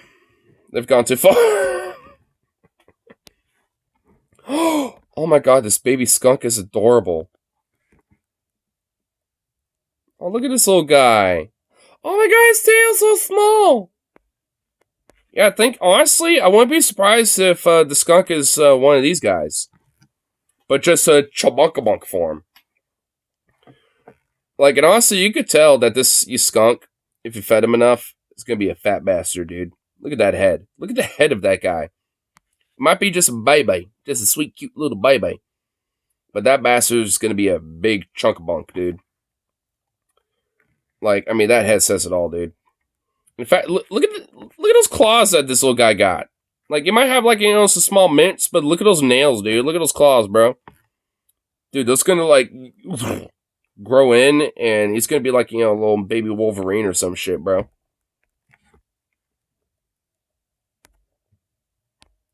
I mean, I'm not even gonna lie. Skunks are kind of cute. I mean, from my understanding, when it comes to the whole, like, them spraying and shit, that's literally like a last defense type of thing. They're more likely to just run away from you. Because when I saw the skunk that I did, it was like about 20 feet away from me already, and it was crossing the street, but when it noticed me and my dog, it just immediately, like, bloop, just ran away, ran right back across the street, and, like, hid under some bush or some shit. So they're pretty skittish. Like, they're way less likely to do that, especially if they're having a way to escape. So it's like a last-second defense for them. It's not like it doesn't happen, but, but it's not really as common as people think it is. Mostly happens to people's pets, like their dogs and shit. And obviously mine's on a leash, so he ain't gonna go anywhere near it. So it was all good. And he is a sleepy little dork. Man, I should probably just walk him before I do my streams, because he's a sleepy little chabunkabunk, when he's was done doing his walks.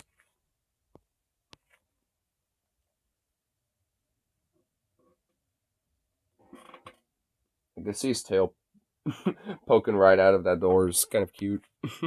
Oh. He doesn't have it totally closed. It's partially open, but his little tail's poking out. It's pretty cute. It's pretty adorable. That dog have no right to be as cute as he is. He's too cute. He's too adorable. Too adorable for his own damn good. I tell you what.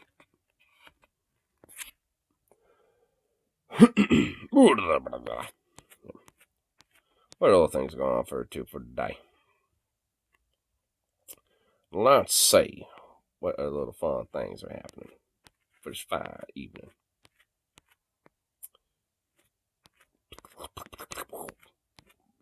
Let's see what things could be fun little memes. 'Cause that be nothing but the themes of night. Yeah, bam, bam, bam, bam, bam, bam, bam, bam, going in a tune now.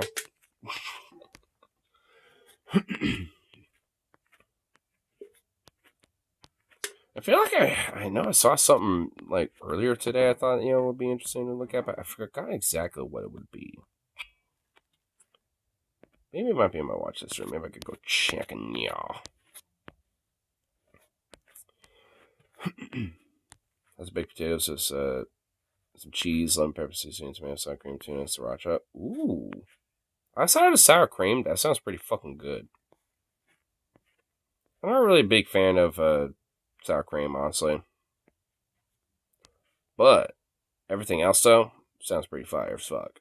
Instead of sour cream, I would do like some sort of like aioli type of like, some thick aioli sauce or something. Like a garlic aioli, like a thick, just get a nice gloop of that in there. But I'm just kind of a stickler for garlic, and aioli and garlic aioli especially, shit's fire. Especially when it's kind of like a nice thick, like kind of sauce, so it kind of spread around on the bread a little bit. It kind of almost acts like kind of like a garlic butter in a way. Oh, that shit's so fire, dude. Dude, our sandwich bar used to have that shit. And bruh, I would make like the most banging, bacon sandwiches. They weren't BLTs, because I didn't put tomato on them. I mean, it was BL, but it was more like a BLOP. It was Blop. Nicknamed it the Blop.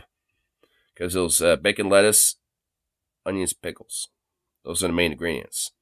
But it would be more like a bloop if we had olives when I was like making them and shit, with all the right sound ingredients, but we didn't have olives yet.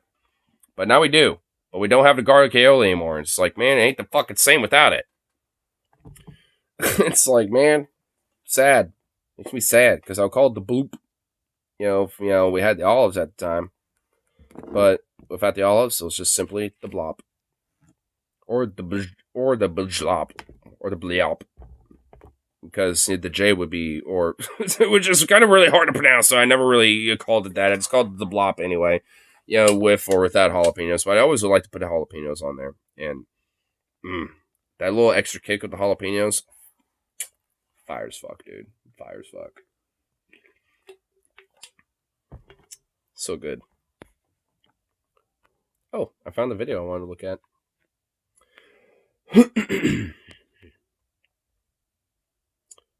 Well, actually, there's two. Yeah, because these are the ones I had clipped for the few. Which one should we look at? Trolling anti-abortion protesters, which is a short video. It's about like 19 minutes. Or the John Brown was right. Was he effective at a 40-minute video?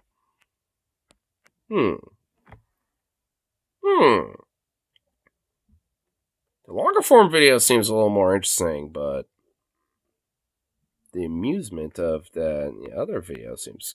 I'm kind of split between these two. I'm always about, shilling John Brown because he's base as fuck, so, I mean, kind of lean on that. But I always like Walter Masterson trolling motherfuckers, so there's that, too. Man, I almost kind of OD'd on conservatives in a way, so... I don't. I'm having my leanings. I'm leaning on a boy marching from the grave, dude. You know what? It's not. There ain't no goddamn democracy here, bitch. I made my decision. Now, do I want to make it 1.25 just to have it slightly sped up, or do I just want to leave it as is? That's 40 minutes. I guess it's not really that long. Though it seems kind of quiet, so we'll at least turn that up just a smidge now. Oh, maybe a little more. Everyone, to our post. Okay, never mind. It wasn't all things John. Okay, then never mind. It wasn't as loud. It was louder than I thought. Brown, Harper's Ferry, the John Brown's raid, and radical abolitionism in the. Wait. Is this a post video? Wait. Is there like a video, or wait? Oh, shit, I guess there is. Well, goddamn. I did, well, I didn't know that. Oh, what? I kind of recognize the other dude. It's In Range TV. No shit.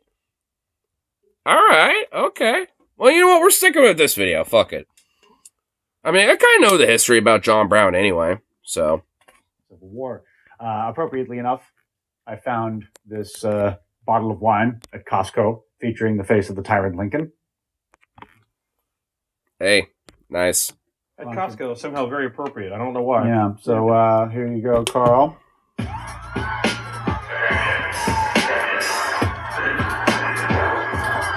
We really lucked out as far as our accommodations. Oh, this place is incredible. So this place that we're staying at is literally... Well, I kind of feel like we could probably at least do a 1.25.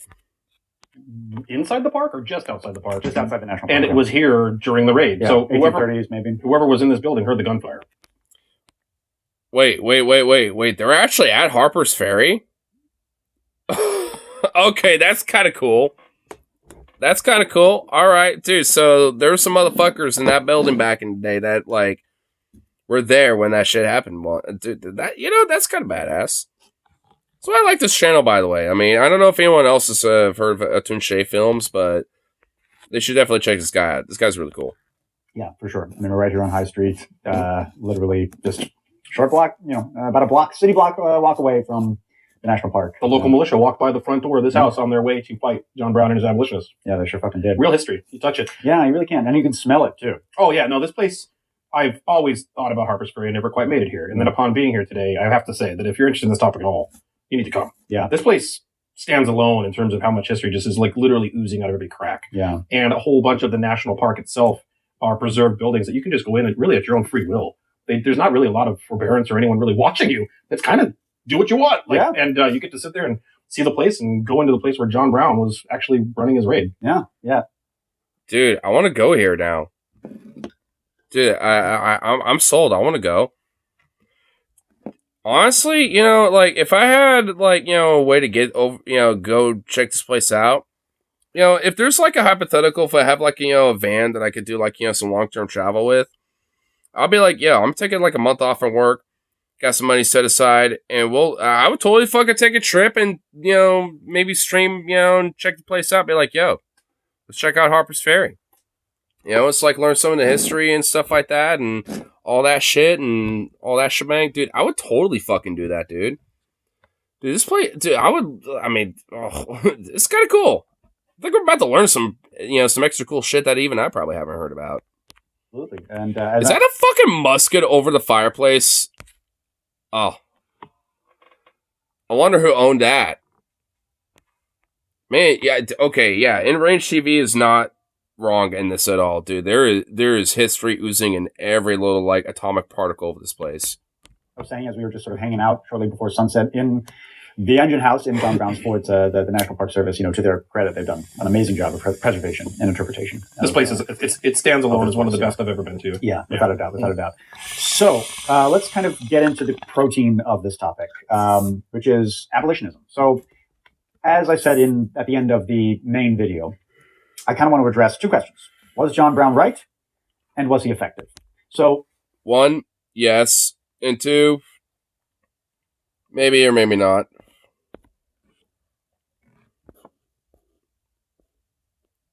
Oh shit, I didn't even realize there was other chats going on. Boom, got Doc. Alright, hold on. No, it was because I wasn't scrolling. Yeah, no, Rose. Yeah, no, I saw that, yeah. I think you appreciate some boomer ordered a Safeway deli for DoorDash, but then somehow used DoorDash and left the deli voicemail, and somehow they wanted a sandwich made. They made a sandwich as ordered. Okay, hold on. I'll get... okay, so that's the link. Okay. I have a brainstorm, but it all depends on whether or not Wendy's has good spicy chicken sandwiches. Spicy Chickenator? Oh, dude, the Chickenator? Fuck yeah, dude. Don't mind watching the live stream / what people have to say. Yeah, of course, man. And also on Friday and Saturdays, usually after work, around this time. Well, actually, maybe a little bit before this time, usually, because it's about 1:20 around my time. But usually before this time on Friday and Saturdays, I like to do a karaoke streams at the bar that I go to. So, if you want to hear me sing some tunes, then, stick around for that. Because those are always pretty fun. I'd react if that happened to your sort. I'd say that's their fucking fault, to be honest. I mean, I guess I'd have the sandwich made, but I'll just keep it in the fridge, and then if it's there the next day, then I'm probably just gonna fucking take it myself, depending on what's on it. To pretzel bun or not to pretzel bun, that's the question. For me, I'm probably gonna just not have the pretzel bun, but I never had the pretzel bun myself personally, so I wouldn't know. From the Sunshine Coast, Australia. Hey! So you're kind of across the pond, but across the pond of the Pacific. And also, on the other side of the equator, too. But hey, nice. But yeah, if you want to see me at least, sing some tunes, during that type of shit, then, that it'll be around that time. Basically, around 10 to midnight, essentially, from from Pacific time, at least on Friday and Saturdays. Just depends on when I get off work. Sometimes it's a little earlier. You got quality stinks in Australia. Yeah, I hear everything wants to kill you out in Australia. And also, I know there's a lot of PTSD from the Australian emo war as well. The emos kind of clapped at you once, and it's just oof. 7:24 p.m. here. 7:20. Damn. Wait, Wednesday, technically? It's 1 in the morning on Wednesday. Wait. Mine just fucking blown, dude.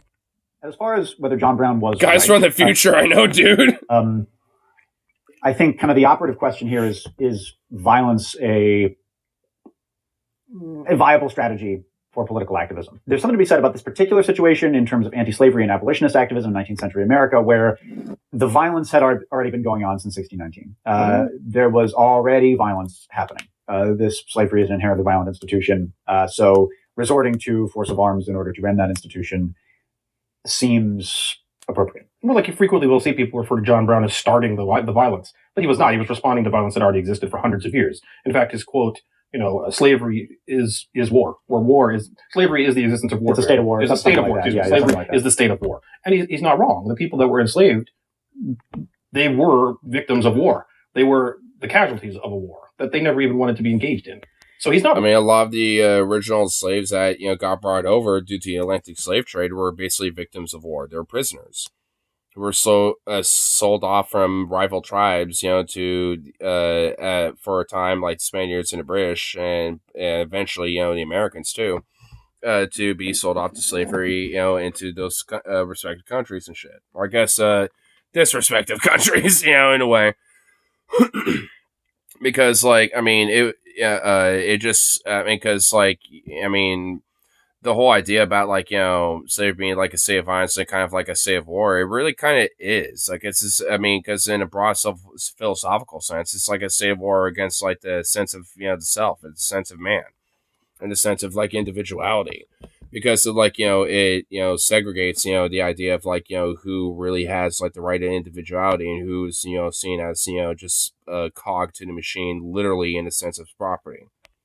The war was already here. Yeah. And in fact, when it comes to Bleeding Kansas and the reality of that, in which Kansas became the battleground for whether it was going to flip to free state or slave state, and then therefore change the balance of 11 states that were free and 11 states that were not. Open warfare was the thing. John Brown was there, and he had been an effective guerrilla fighter. The Jayhawkers against the Bushwhackers was a real thing. Yeah. And so this was not new to him. This wasn't suddenly, I'm going to enact or engage in violence. He'd already been deeply bathed in violence for a while. Though not his whole life, right? He spent most of his life as a staunchly nonviolent anti-slavery activist, and in fact, there was a lot of Quakers in the abolitionist movement who were very much against what John Brown did in sort of the last decade or so of his life. But yeah, you're right. I mean, this was a continuation of what he had done in Kansas, and a lot of his men. I mean, a lot of that was because of his staunch Christianity too. I mean, at the time, even they kind of ruled off John Brown's kind of like a religious quack and a religious radical, which I mean, to an extent, he was. I mean, he certainly. I mean, a lot of his broader views when it came to abolitionism and anti-slavery came directly. It came directly from his perspective, via the Bible and shit like that, and especially if you look at a lot of his, works and some of the writings that he's had. I mean, it's pretty well documented with him, and and it certainly plays a major role, in not just with him, but also when it came to Quakers and a lot of other anti-abolitionists at that time as well. Sort of before they heard the details of the plan, consider this to be basically, the idea was going to be Kansas on a larger scale, right? Mm-hmm. Which, of course, ended up not being exactly the case. A much larger scale is what he had in mind. When you think about the violence inflicted on enslaved people, it's kind of hard to comprehend, right? It's generational, it's physical, sexual, brutal, familial, and kind of couched in this paternalistic, this is what's best for you type of attitude. No matter if you're a very staunch pacifist, it's kind of hard not to see the force of arms as if not leaving the effectiveness out aside, as a justified response to that. The problem here is this has gone on for as long as it had. And so the question that starts to become difficult to answer is that at what point do political methods that are failing have to be resolved with violent methods that actually in this regard did succeed, but not in the way they intended? Because if you don't act, how many more generations are going to be essentially affected by the violence that's already being waged upon them? Yeah. So if this didn't happen in I feel like that question could be asked, for a lot of problems today, to be honest with you. That's kind of, man, in Range TV been kind of based here. Damn. Because honestly, I feel like, you could say the same thing, today and just in different contexts. When it comes to violence suppression via the police, the violence of geopolitically when it comes to the Palestinians, for example, at least in that sense, when it comes to in those attentions, when it comes to violence that has been perpetrated, against black folk, for, not just since slavery, but even today when it comes to, police brutality kind of winging in with that, and all these other, and just all sorts of other variables. Like, and then you got like, Native American reservations where there's like a lot of violence and rape, sex trafficking, and disappearances and suicides that happen a lot, on these, on their lands and shit. And none of them, end up really getting solved. And, so it's like there's a lot of these fucking variables of just like oppressive violence and shit. And it's like, where is the line in the sand, so to speak, where it becomes like, is it effective? That could be debated, but is it, like, when does it become justified? And I think, arguably there could be a lot of sense of that. I mean, it's like, because there was, elements of violence, for example, during like the George Floyd protests and shit like that. I mean, but, it's like, and there's certainly to an extent, at least when it comes to either effectiveness or I guess whether it's justified or not, on, whether it was good or not for those that happened. But it's just like, at the end of the day, it's like, it's because of like the breaking point. Because at a certain point, it's like, if people, see the same reciprocal cycle over fucking over again, whether it's like, the Watts riots or like the Rodney King riots or George Floyd riots or whatever the fuck, it's like, either way, it's all gonna, it's like, when's the cycle gonna fucking break? I mean, and that's like where, some people say, well, violence ends up being kind of justifiable in their heads. And, it's like, and I don't necessarily blame them. I mean, hell, I think, at least, to a certain degree, I think it's kind of a gray area where, what that type of violence might be, or, and like how it is done and shit. Like, I think there is kind of a gray area to it, but, it's like, nonetheless, there is kind of a conversation I think that could be had when it comes to it. Like, I mean, because it could be kind of some more benign violence, like, oh, some windows got smashed or some shit, or whatever. Or it could be some very significant, severe violence, like a police station or a couple, like a block getting burnt down or something. It could, there's different degrees to it. So it's, like, it just kind of depends on, like, what that violence also looks like as well. I mean, so it's very nuanced and in a lot of ways, kind of a very philosophical, conversation in a way, but when it comes to the broader context of like, these different elements of oppression, I mean, it's certainly worth talking about, in my opinion, because like, yeah, like at a certain point, I think arguably there is kind of a line of sand where it's like, yeah, maybe a little good trouble or like a little like soft, more benign elements of violence, at least at minimal, might be acceptable and justified. That doesn't mean like, fucking, like smashing all the windows and fucking like, like burning everything down to the ground, so to speak. But it's like, sometimes if shit gets that bad, I mean, that's what might, end up being what's expected. It's not what I personally advocate for, but it's like, it's something that I understand can be a fucking variable that can happen. Not that I necessarily want it. I prefer more softer elements of it. Like, oh, so, a bunch of people grabbed a bunch of shit and tore it down to make like a little fire pit in the center of the road so people can warm up, because it's like, in the middle of the fall or some shit, while they're protesting at night, oh no, big whoop. Oh no, they spray painted, all over the fucking, like goddamn, like fucking, like Wells Fargo bank. Oh no, whatever shall we do? It's like, big whoop.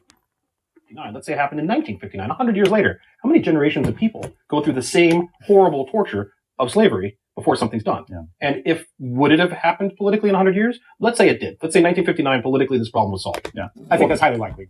I agree. Or maybe even if the Confederacy had won at some point, it might have been just by like international pressure. Someday. But how many people suffer under that, right? It's probably more than the men that were killed in Harper's Ferry's raid. Is it more than all the people that died in the Civil War? Maybe. Depends on how long it goes for, right? I don't know. But those are generations that are going to be inflicted with warfare upon them and all the violence you're describing because nothing was done. Yeah. So that's a real hard equation to really figure out. I think it is an uncontroversial take that violence employed to end hundreds of years of slavery can be morally justified, and history showed that in American history. And I think honestly, and even ethically, can be justified, and also, and honestly, I think honestly, in many variables can be justified. I mean, and and I think to a certain degree that can be extended to other different pressures when it comes to oppression as well, not just slavery either.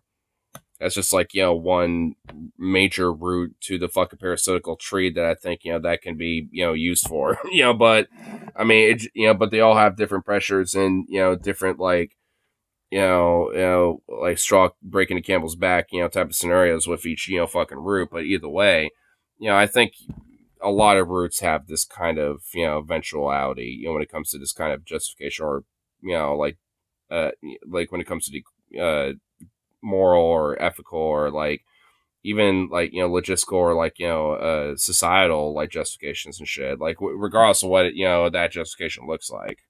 At least it was pretty effective. However, I would argue this is part of why John Brown's raid failed, was because they took this unapologetic, forceful, violent approach that opened Pandora's box, opened this can of worms that just led to this wholesale, bloody, truly chaotic state of affairs and also didn't necessarily have the patience. Like, I think, John Brown's, this is kind of, I think, where his religion kind of played a role, because he was such a fanatic with this. Like, I mean, arguably a religious fundamentalist, but at least in a good way, I suppose. But he was such a fanatic about it, like, he wasn't patient about it. Like, that's kind of the reason why he did the, raid when he did. Because, like, even though there was a lot of people, even though they were openly supportive of the whole idea in the first place, we're like, we can't do it now. We need more people. We need more equipment, yada, yada. And it was like, no, we're doing it. He just said, fuck it. We're doing it now. And like, because of, he felt like, because it was like God's will, in a sense, to just do it. Even though it wasn't really like the right time, so to speak. I mean, if he waited like a month or two, he probably would have been fine, weirdly enough, if he just like waited to make sure he had enough manpower and material to properly execute it, but he just didn't yet. So it's like, I mean, because there were people willing to work with him, but he was just very fanatic enough to be like, no, about it. Which, I mean, arguably understandable, but it's like, I mean, he didn't really, have the more pragmatic mentality with it. And that's kind of at least, one major element, I think, that kind of, played a role as to why he failed. Because, I mean, due to, I think, the religious fanaticism that he had, that, Silver Lining played a good role at helping, push abolitionism and shit, but, kind of, end up being, to a certain extent, a, kind of like a kind of a boon on him. Like all gunfights, vicious, brutal, random, and it's always the innocents that seem to take the brunt. Well, in all war, right, the people that truly pay the price are almost always the poor and unprivileged. Yeah, it was Osborne Anderson in his account who said that the people who he was actually exchanging bullets with among the militia and the townspeople here in Harpers Ferry were probably not slave owners, right? Mm-hmm. That they were just the people doing slave owners' bidding. This is the thing that I think is something that I've seen so much in doing work with In Range and doing coverage of like Old West and guns and warfare in that regard. And that one of the things that I see recurringly is people who glorify it, like, not to denigrate, but like Civil War buffs that turn a battle where hundreds or like 20,000 men died into a chart with arrows on it. Denigrate away. Yeah, they just arrows. Like, it's now just arrows on a map. Yeah. This is where they're just, I mean, it's kind of weirdly enough, to go into the future, well, into the past for us. It's like the song quote. It's like, one death is a tragedy, a million is a statistic. And that's kind of like, kind of like that playing here. Like, yeah, there's, thousands that, died in battle, but they end up just being like, arrows and like certain, like, battalion or like regiment symbols or like, whatever the fuck on the, on some map, for some officer being like, well, they died. All right. Here's an arrow and this and that, whatever. All right. They all died. Well, survivors get merged in with this regiment, I guess. Like, it's just all like, numbers and data to their fucking asses. I mean, and unfortunately, that's just kind of the truth about war, when it comes to the, officers and the ones who actually really, execute the wars. Because those armchair motherfuckers don't usually have to actually, sit, on the fucking top of the hill looking at that fucking battle themselves. They get to be, nice and comfy, somewhere far away.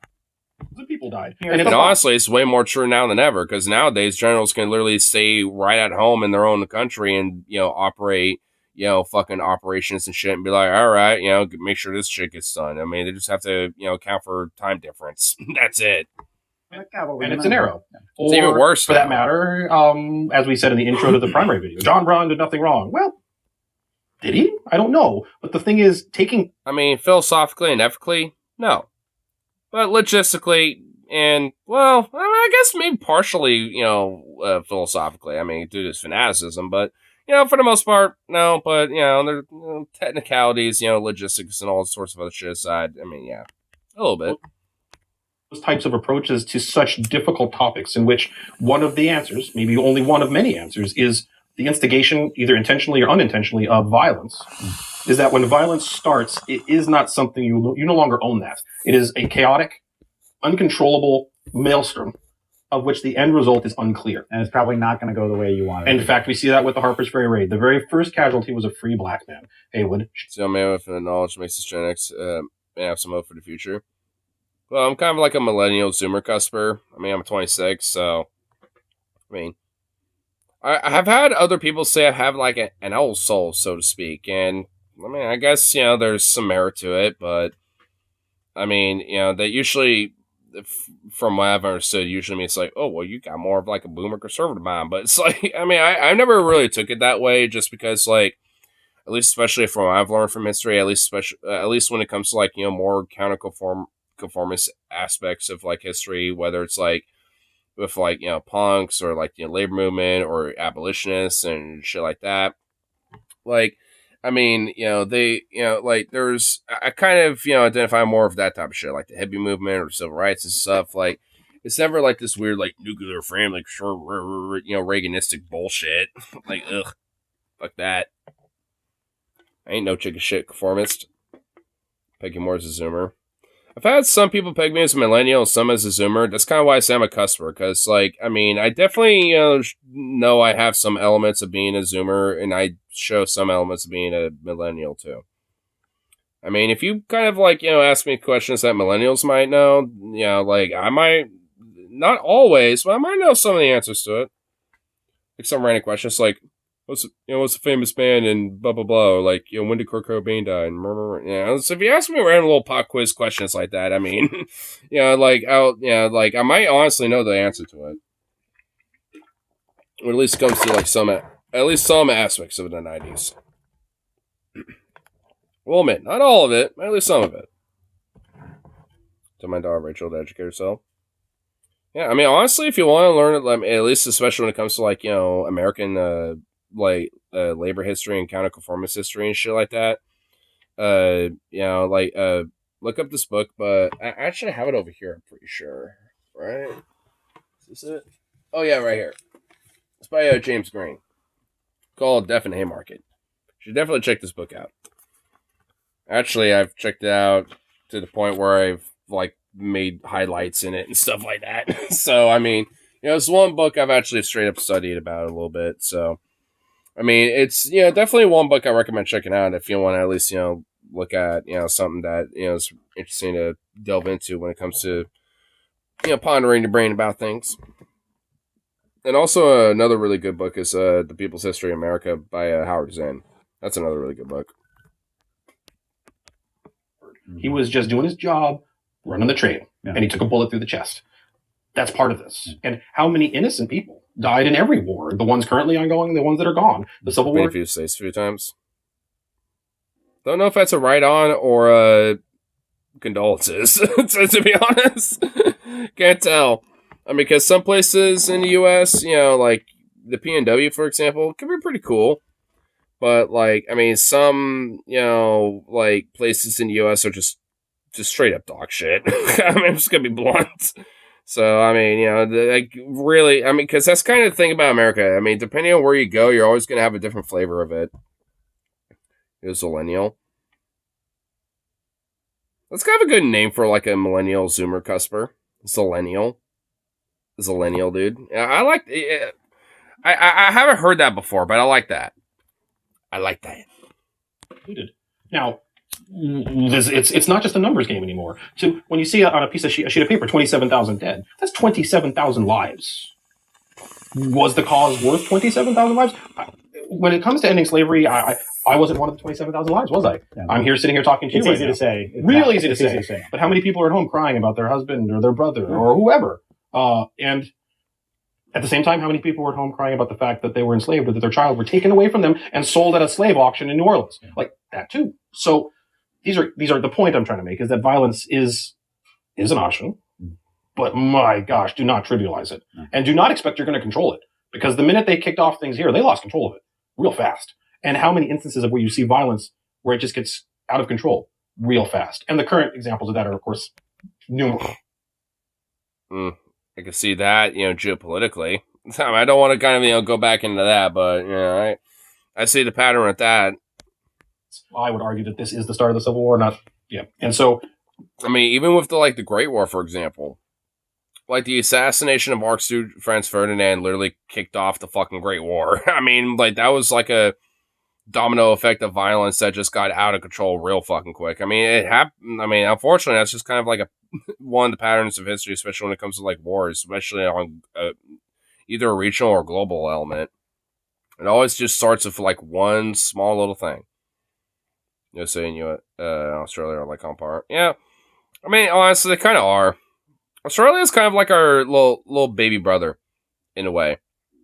Because, I mean, there's kind of a similar mentality, in Australia with America in some elements. And honestly, in some ways, Australia's a little better, and but I mean, it's the environment though. It's I mean, the fact that everything, from the spiders, the snakes, and everything, just being oh yeah, we can pretty much kill you from one touch. It's I kind of prefer being in my little area where most things don't kill you. Just you folks have guns, yeah. Which hey, I do too. But at least I, know how to operate them and be responsible and safe with them, unlike a lot of chuckle fucks around here. So I keep them safe in my gun locker over here, where they're nice and stored and, not going to be in unintentional harm's way because I'm not an idiot. You see how to handle those Nazis that showed up in the protest last week? Wait, Australia? Australia, clapped up on some Nazis? Nice. That turned into pretty something horrendous, right? Yeah, so... Well, to clarify that point. So you don't regard Fort Sumter. You, Carl Casarda, made the Didn't hear about that. I did not.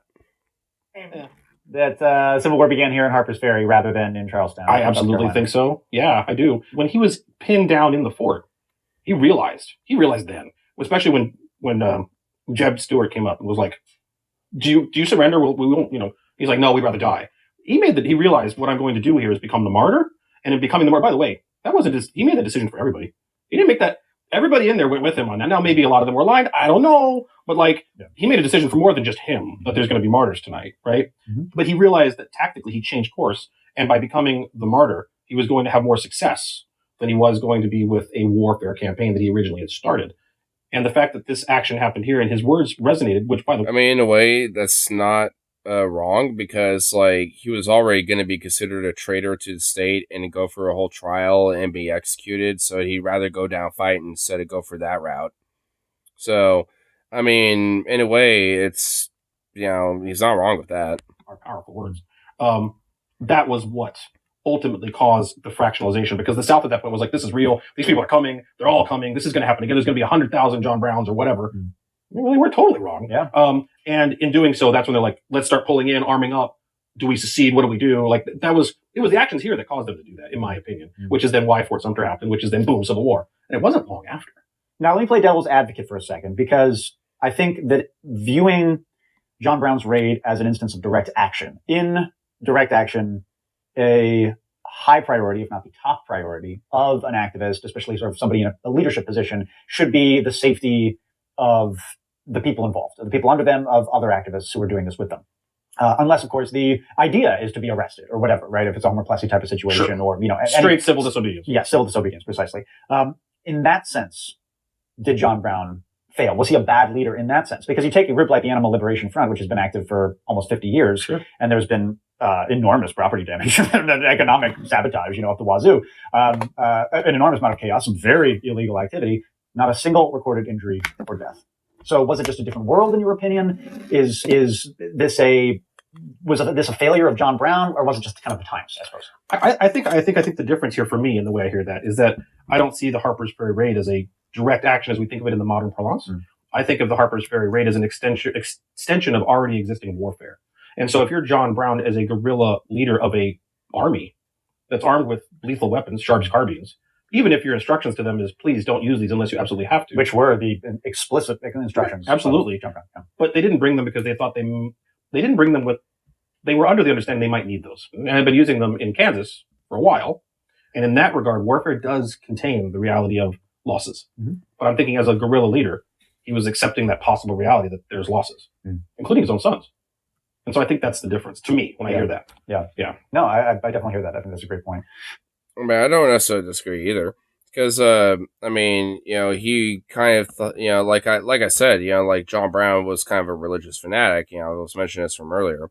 I was kind of already, talking about this a little bit prior anyway.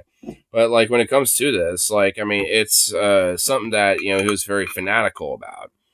And with that, he kind of understood that, there's going to be a sense of, like, not just a martyrdom to the cause, but also, like, kind of a religious martyrdom. And with that, also, implies, like, this sense of just, like, hey, there's going to be people who are going to die in this, but that's just kind of the will of God because, they fought, for his will, and it was their time, so yada. I mean, again, he was kind of a religious fanatic about this type of shit. Black and white with wine. I know, dude. And it's also kind of like a follow-up with this other video, which I didn't even know was a thing. So maybe tomorrow or something like that, we'll have to check this video out. So I guess we're watching the video after the video. So I guess we're kind of looking at this in reverse. But, we'll look at this tonight. But then, tomorrow at some point, we'll check out the other video. Because I'm kind of curious, kind of see, a little bit about this video. Because, I mean, this guy's channel is pretty fucking awesome. We don't really see too much of this guy's shit on here, but I mean, definitely gets my endorsement. It's pretty based. So let's move on to kind of our second question. Was John Brown effective? I think I know what you're going to say. What's your initial kind of answer to that question? Tactically, no. Politically, yes.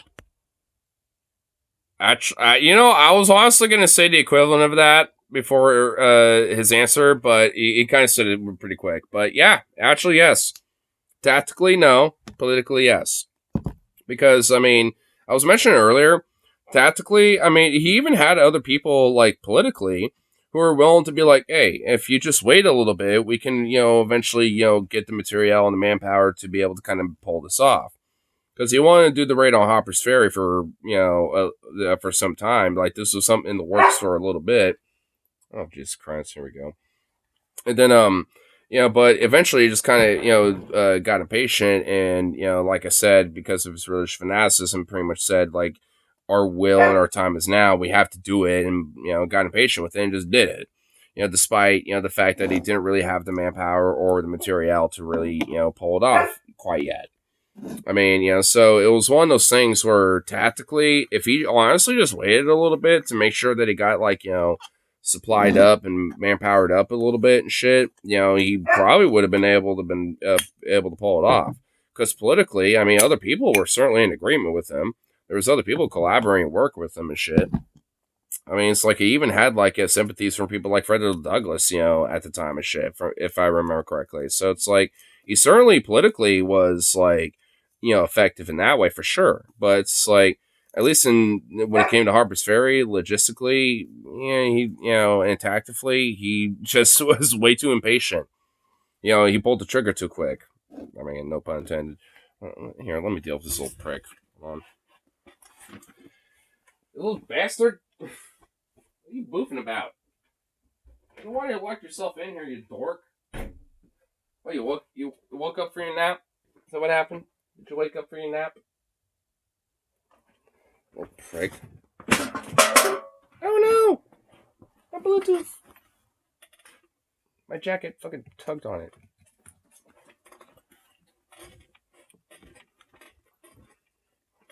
Oh, you want some aqua? Go on. Okay, so yeah. So tactically, no. I mean, actually, before this, if you look at his actions, he was. He had a number of actions in Kansas that were effective. He was very effective on the Underground Railroad. Mm-hmm. He was in collaboration with Frederick Douglass in terms of like negotiations. He was in collaboration. Hey, see? Hey, I was remembering correctly. I know my shit. Harriet Tubman. He called her General Tubman, right? And she was a complete General Tubman. Hey, dude, base John Brown, dude. You know what? I know, like, technically, there's supposed to be, like, new iteration of $20 bills of her on the front of it instead of Andrew Jackson. Unfortunately, Andrew Jackson's going to be on the back of it, which I think is kind of insulting, but whatever. Who cares? But, you know, it's like, if she's going to be on there, she should be called General Tubman on the front. It should literally say General Tubman. Like, right underneath. You know, like, where usually will say, like, you know, the name of whoever's down there. It should literally just say General Tubman. And they can, you know, shorten it. It could be, like, Jen Tubman. Yeah, because we'll get the idea of what that means. We know what Jen means, you know, when it comes to, like, you know, like, in that sense, right? So, like, you know, I think we are, you know, like, I'll be down with that. I want my Tubman 20s. Dude, I kind of do, too. You know what, while we're at it, let's make a, what other bills should we change up a little bit? You know what, honestly? Instead of Andrew Jackson being on the back of it, we need to have, like, Bessie Coleman or some shit, dude. We need to have some other, like, badass, like, you know, Black Queen of America, you know, on that shit, dude. You know what? I'm not even kidding with that one, because Bessie Coleman, one of her nicknames was Queen Bess. So, you know, calling her the Queen is actually, you know, very, you know, actually very attributive, you know, to her title and stuff. So I think, you know, she needs to be on the back of that shit. General Tubman and Queen Bess, dude. There we go. Fuck Jackson. Get him off our fucking bills, dude. Get him off that shit. I don't even want him, you know, with, like, Harry Tubman on there. I don't even want those bills if Andrew Jackson's on it, dude. I don't even want them. I want Bessie Coleman on their shit. Fuck that. For reals. Yeah, see? Yeah, I don't even want them if Andrew Jackson's on them. I don't even want the Tubman bills if Andrew Jackson's on the back of them. Fuck that. I want, you know, I want Bessie Coleman. She doesn't get enough representation anyway. Like, I mean, dude, she's a fucking badass, dude. I mean, like, goddamn, dude. Like, I mean, she needs some straight up more representation in American history books, bro. She's a fucking awesome badass. Like, she pioneered a lot of, like, early, you know, women's fucking flying and stunt flying and shit like that. And also was, like, a very pioneer for, like, you know, civil rights and progressive, like, desegregation, you know, attributes and shit like that, because she was part Native American and part Black. So, and she got her pilot's license doing pilot schooling in Paris and shit. So it's like, she's legit, like, the strongest of strong womans, you know, like, that you can ever fucking, like, find in American history. Like, she's a badass of badasses, dude. Like, in the most endearing and most positive, like, slay queen way possible, she is a bad bitch, dude. Like, and, like, because, like, she's awesome. I mean, she is, her story is fucking crazy, dude. I mean, look her up. I mean, her story and her background is fucking wild, dude. I mean, she pretty much had the whole deck thrown against her, and she still kind of, like, came out on top. Quite literally, she was flying around on top of all their asses. Like, she is straight up fucking certified badass.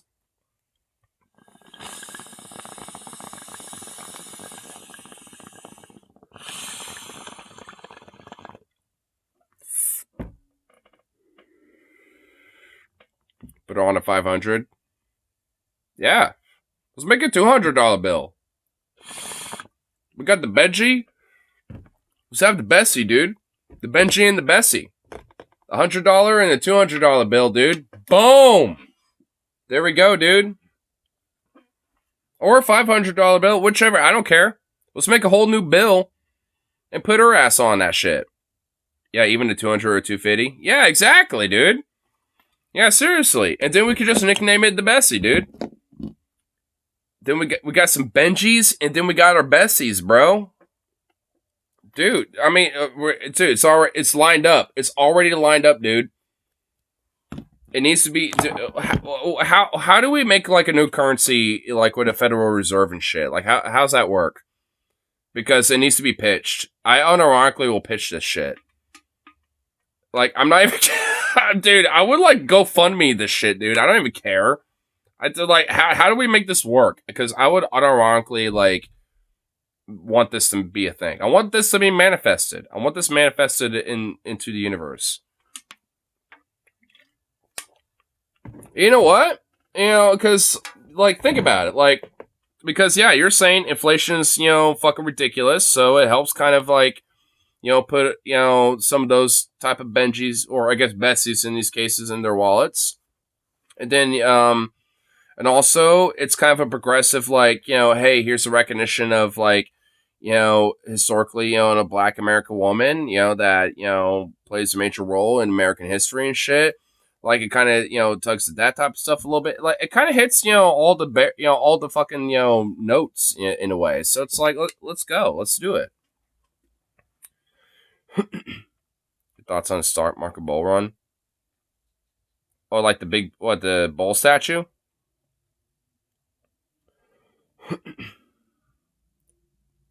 Stock Market Bull Run. We're talking about like the current like stock market as it is now. I'm just kind of hoping that the housing market with that crashes and bursts. I mean, because, all things considered, there should be like or already should have been like a pop, not just in the housing market, but just in the market in general. But it seems like when it comes to like everything being detached, from like the general outcome of the average person versus like, like the stock market. I mean, it's like, a lot of the shareholders and the motherfuckers that kind of run the stock market have kind of basically found a way to detach that from, people's struggles and shit. Because like, there's always, random articles or like, news things being like, oh, the stock market is at an all-time high, but, people are not feeling the effects. It's like, I wonder why. It's like, for me, it's kind of what I feel. It's just like, it's kind of like, essentially detached from the real outcome for the average person feels and shit, because it doesn't really have like any merit outside of just like being a rich man's, separate little like casino and shit. Excuse me. Do you mind? Goofy little thing. Hey, sit over here. Come here. Sit. Come here. Come on. Zukov. Zhukov. Come here. Zukov. Don't be doing that. Don't be stopping your little feet. Come here. Come on. Zukov. Zukov. Come here. Come on. Oh my fucking god. Zukov. Come here. Sit. Come here, boy. Oh my god. You are being the most like biggest little bitch ever about this. Come on. Hey. Sit. Sit. Go on. Lay down. Go on. Oh my god, you fucking butt. Oh my god, you big baby. Sit. Sit. Lay down. Come on. Go on. Lay down. Oh my god. Dude, really?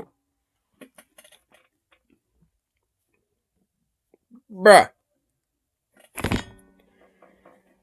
my god. Hey. Lay down, dude. Bruh. Lay down. Come on. Dude, oh my fucking god. You are a cute little prick, dude. I know, you're adorable. I know. Big goof.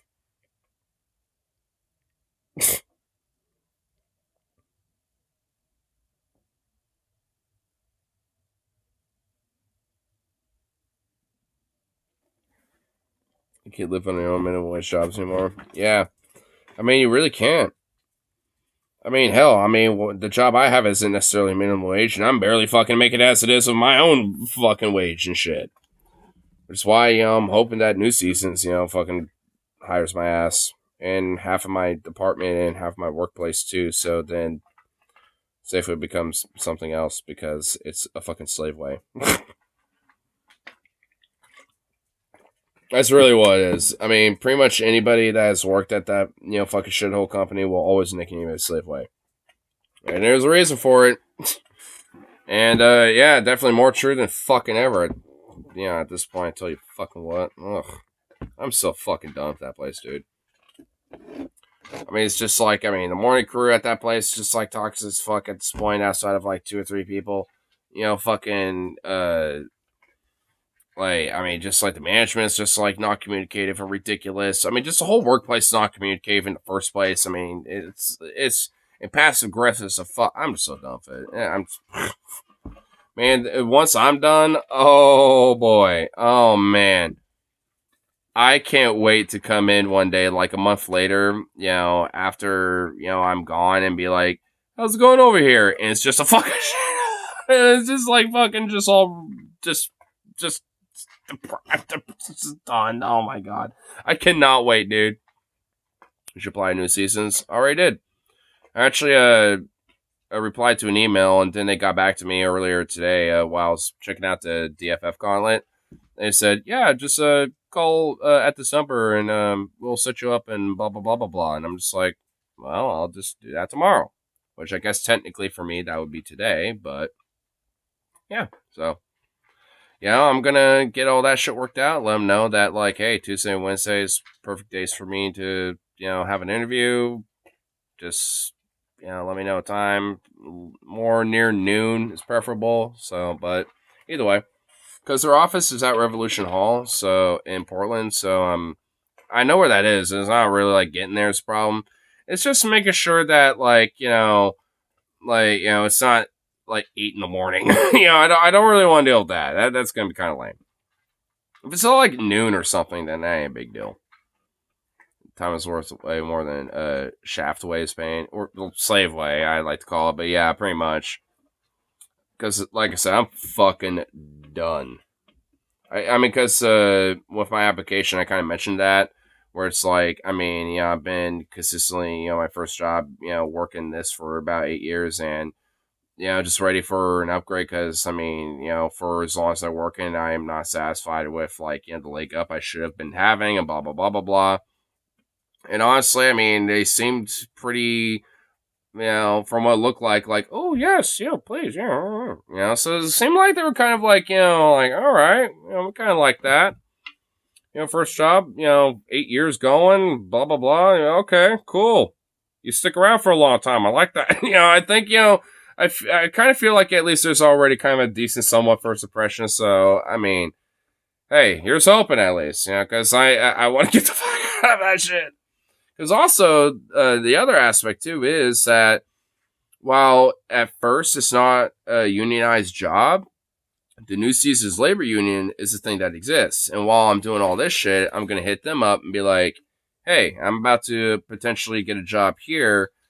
When I do, and it, or at least if that happens, I should at least say if that does happen and all that shit, and I end up being here, like I want to at least have it unionized, with you guys, and blah blah blah. So I want to kind of get a jump on that as well, and eventually do that. So not only with the perks that we already do kind of get, like 30% discount on just right off the bat, for anything at New Seasons, which based, fuck yeah, way more than the discounts we get at my store. That's for fucking sure. So that's awesome. And plus like it will match the 401k that I've had already, and and there's like a couple other benefits and shit. So there's already a few decent benefits, but it's like, to a certain degree, I would kind of lose some other benefits, but it's like, getting the unionized aspect of things, I might be able to at least get some of that shit regained. Maybe not all of it, but at least some of it.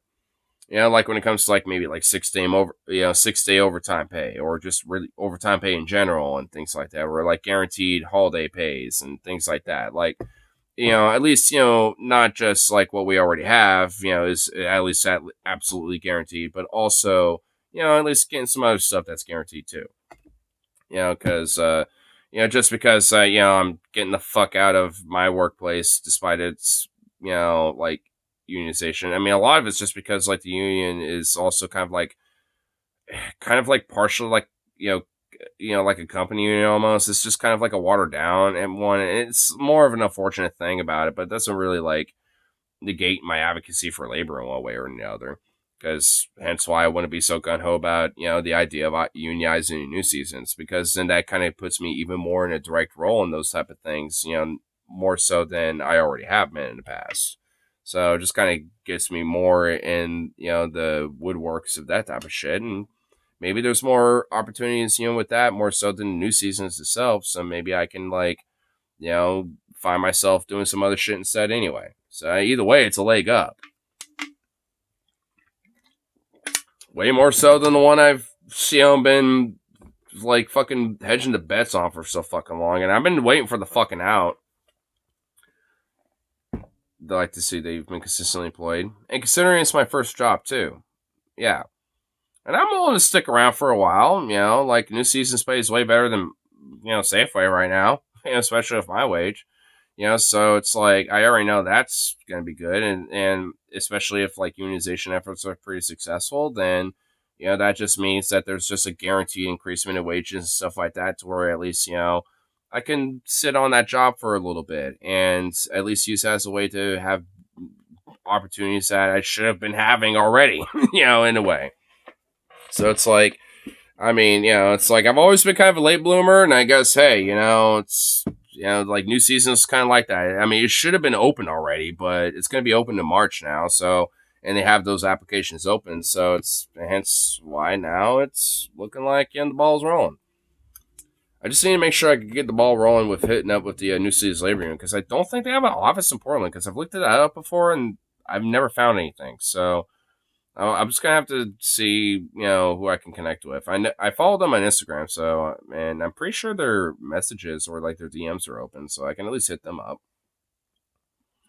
In fact, I'm going to do that. Tomorrow I'm at least going to be like, hey, yo, I'm about to get a job, and I want to unionize it when it opens finally. Who do I contact? What's the number? Like, tell me where to go. Like, I want that, like, now. Call J.G. Wentworth, 877 cash now.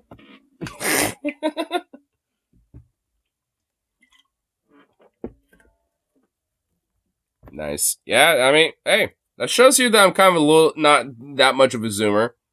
I'm old enough to remember that shit. Had the fucking, like the bus with the opera singer.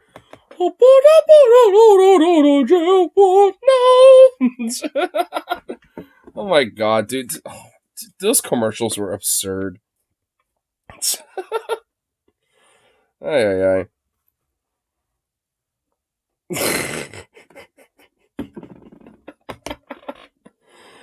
Oh my goodness. I love them. And we had a hella fast unlock from this video. I remember those. I know, dude. Dude, that is a hardcore memory, man. Holy shit. That really did kind of like pop out in the memory out of nowhere. I don't even know how my brain just like, all right, we're going to put this, out of the file and just like, just insert that floppy disk in there. I don't even know how my, fucking goddamn brain decided to do that, but it just did. It's something subconsciously thought that. And another nice reference, floppy disks. I still have drawers full of that shit, by the way. I could literally pull out some of those motherfuckers right now if I wanted to. I don't want to get up, so I'm not going to, but that's how I'm also, got a little bit of the millennial brain, because I know what those are, and oh my god. Are you serious? Yeah, I'm being serious. I know exactly what they look like. Those little, like, because they would have, like, a little baby CD, like, memory thing. There'll be, like, those little, like, square things and shit that would have, like, a little, they had, like, a whole thing to it, and you could stick those things in the older PCs and shit like that. There's no computers these days that have them anymore, but older, like, like, 90s, mid-2000s, maybe even late 2000s computers to an extent would have some of those. And yeah, I got drawers of those things still. Yeah, so I know what a floppy disk is. So, yeah, let that pick your fucking new. I still have one that plugs in a USB port. Really? No shit. Honestly, with all the floppy disks that we have, I don't know what's on them. I want to like, I want to see if there's a way to like get them off, whatever's on those floppy disks, get them off of them, put them on like, some USB drive, and then like organize them or something. Well, oh my god, the process of doing that would be so fucking long. Jesus Christ. That would probably be a multi-day adventure, because I'm not talking about like just one drawer. I'm talking about like a bunch of them. Like, we got a fuckload of them. Oh my god, it would take a while, dude. Because I'll have to organize them, because I'll want to organize them for floppy disk, and then maybe one day, when this topic about floppy disk comes up, when I'm doing a stream, I'll have all that shit on that computer, then I'll be like, yo, let's look at this shit.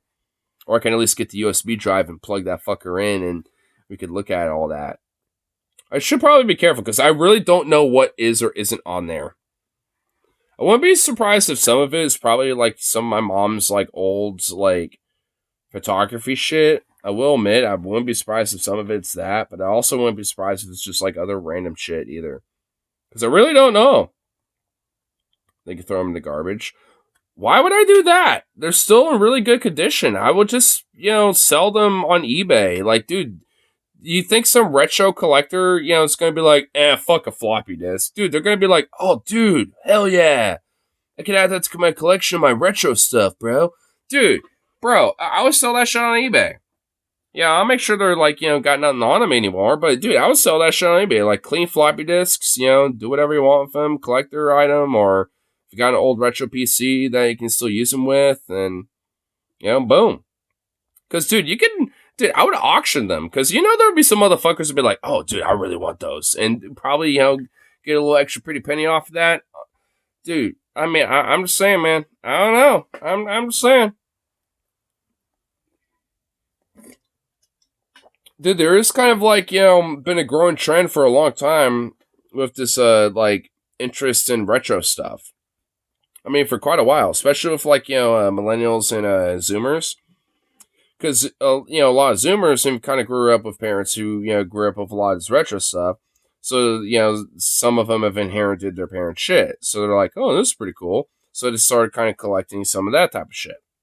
And then there's also, like, millennials that kind of want to, like, for nostalgia purposes, kind of collect some of their childhood, so to speak, when it comes to, like, the N64, the Atari, blah, blah, blah, and all these other things.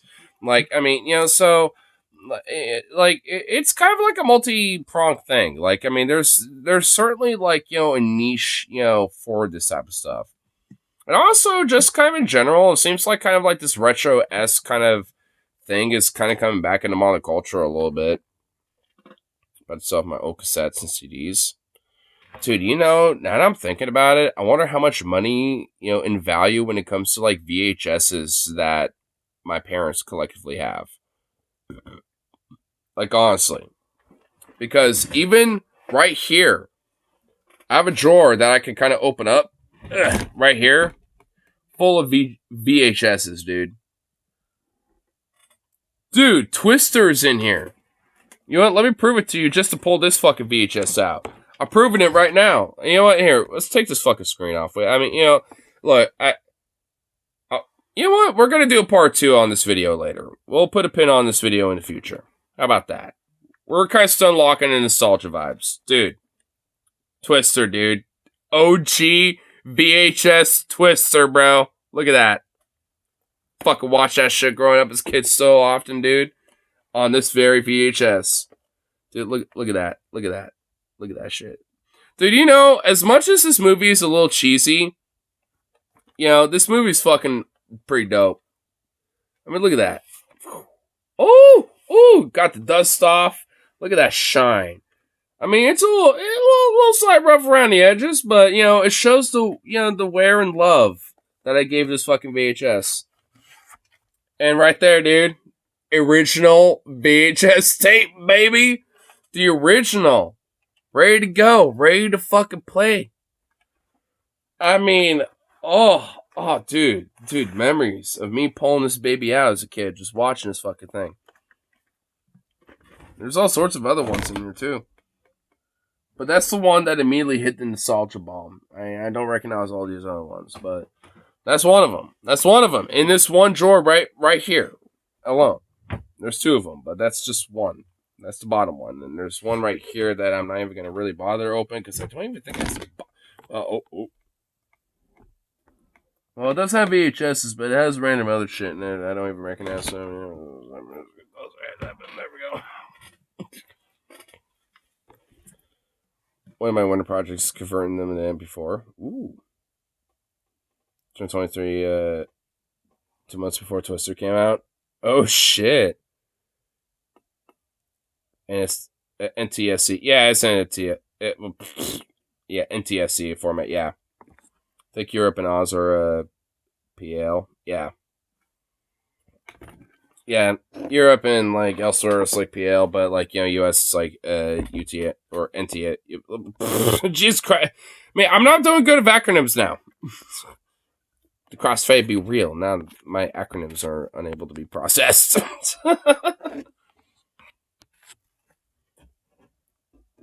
Insert the sober floppy disk for Ignar to, help maximize the the processing of your Ignar processing computer device.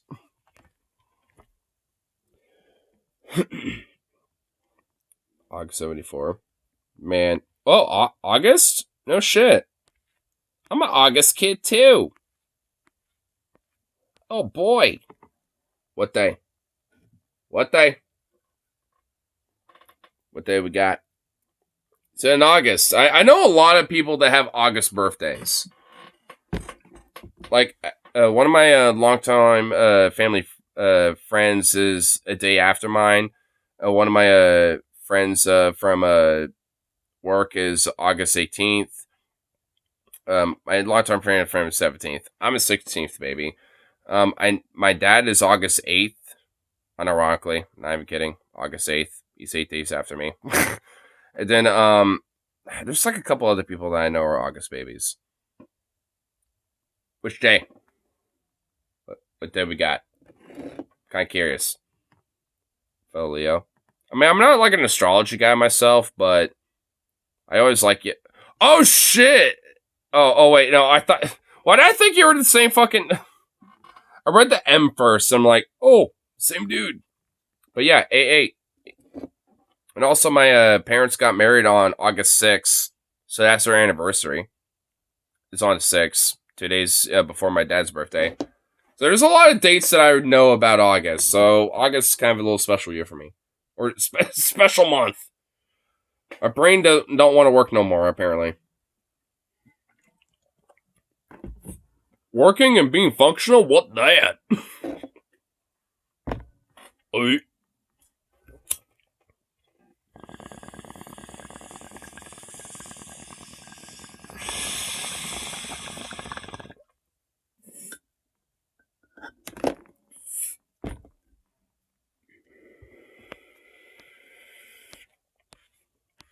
Because I was about to say, like, Mitchell's, like, fucking birthday was, like, the August 8th as well. I was be like, bruh. But that somehow, like, transcend. August is winter here. It's like the peak of summer, when it comes to August around here. Like, Oregon has unfortunately kind of had some pretty gnarly heat waves around August, and it's kind of made the year, at least this time, at least that time of the year around here, kind of miserable. I mean, not too bad, but, I mean, it's just like, I'm not really a fan of heat. It's kind of another thing why I like if I were to visit Australia, it would have to be during my summertime, because it would basically be your winter over there. At least be a little bit more chill. Kind of literally at least a little bit. So it wouldn't be so hot. Because I just do not do well in the heat. In any heat, I'm just like, I just die. Hot and humid here in the moment. Oof. Yeah, see, I just would not do well in that. I would suffer. I just wouldn't be able to just deal with that at all. It's actually not even really that cold up here either.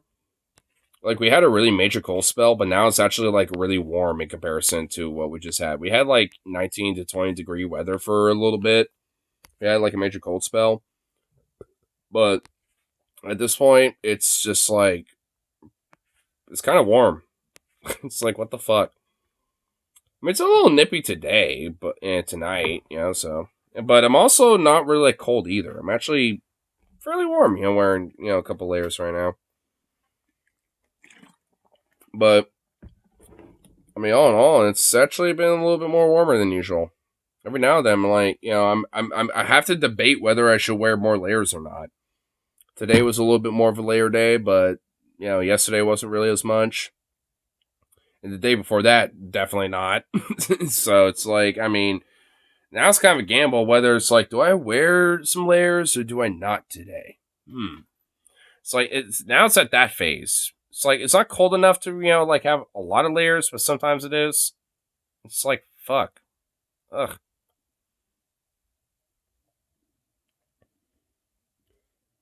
But, I kind of prefer that at least. Because if it's like, one of those things where it's like, where where it's, a little too warm, but kind of cold enough to where it's like you walk out and it's like, a little nippy and you have multiple layers, but once you kind of start walking around in it a little bit, you kind of get overheated. At least you can take layers off and you'll be fine. But if it's like too hot, you can only take so many layers off before you just can't. Same day one of the favorite singers died, Elvis Presley. Because, he died on August 16th. On the toilet.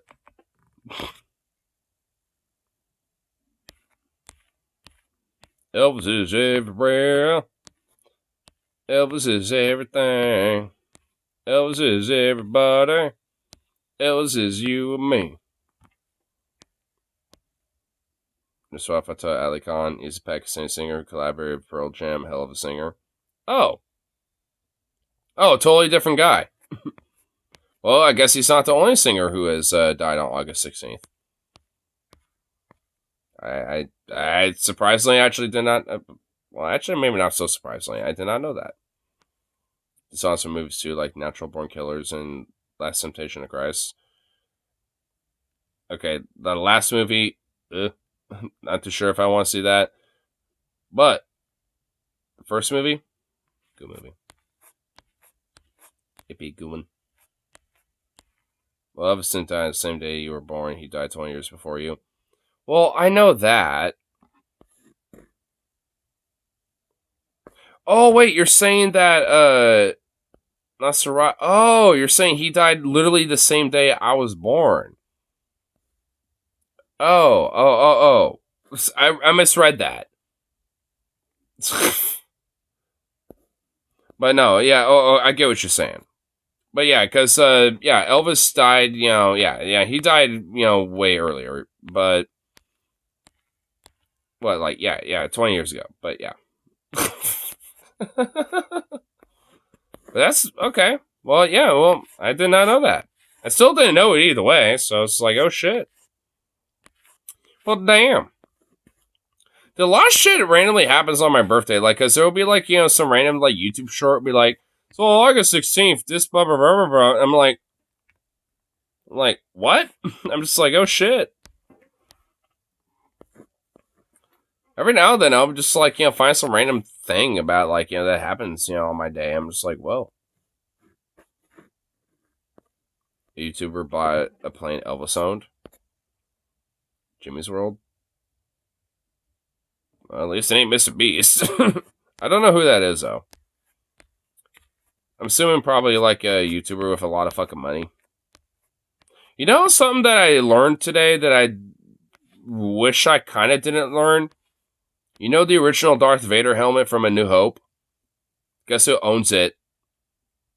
Actually, I'm not even gonna say it yet. I want someone to take a guess. I want someone to at least throw a name out there. Guess who owns it? The original Darth Vader helmet from Star Wars A New Hope. Guess who owns it? The name, dude, the answer unironically will fucking shock you. Elon? No. Though weirdly enough, good guess, but no. not Elon Musk.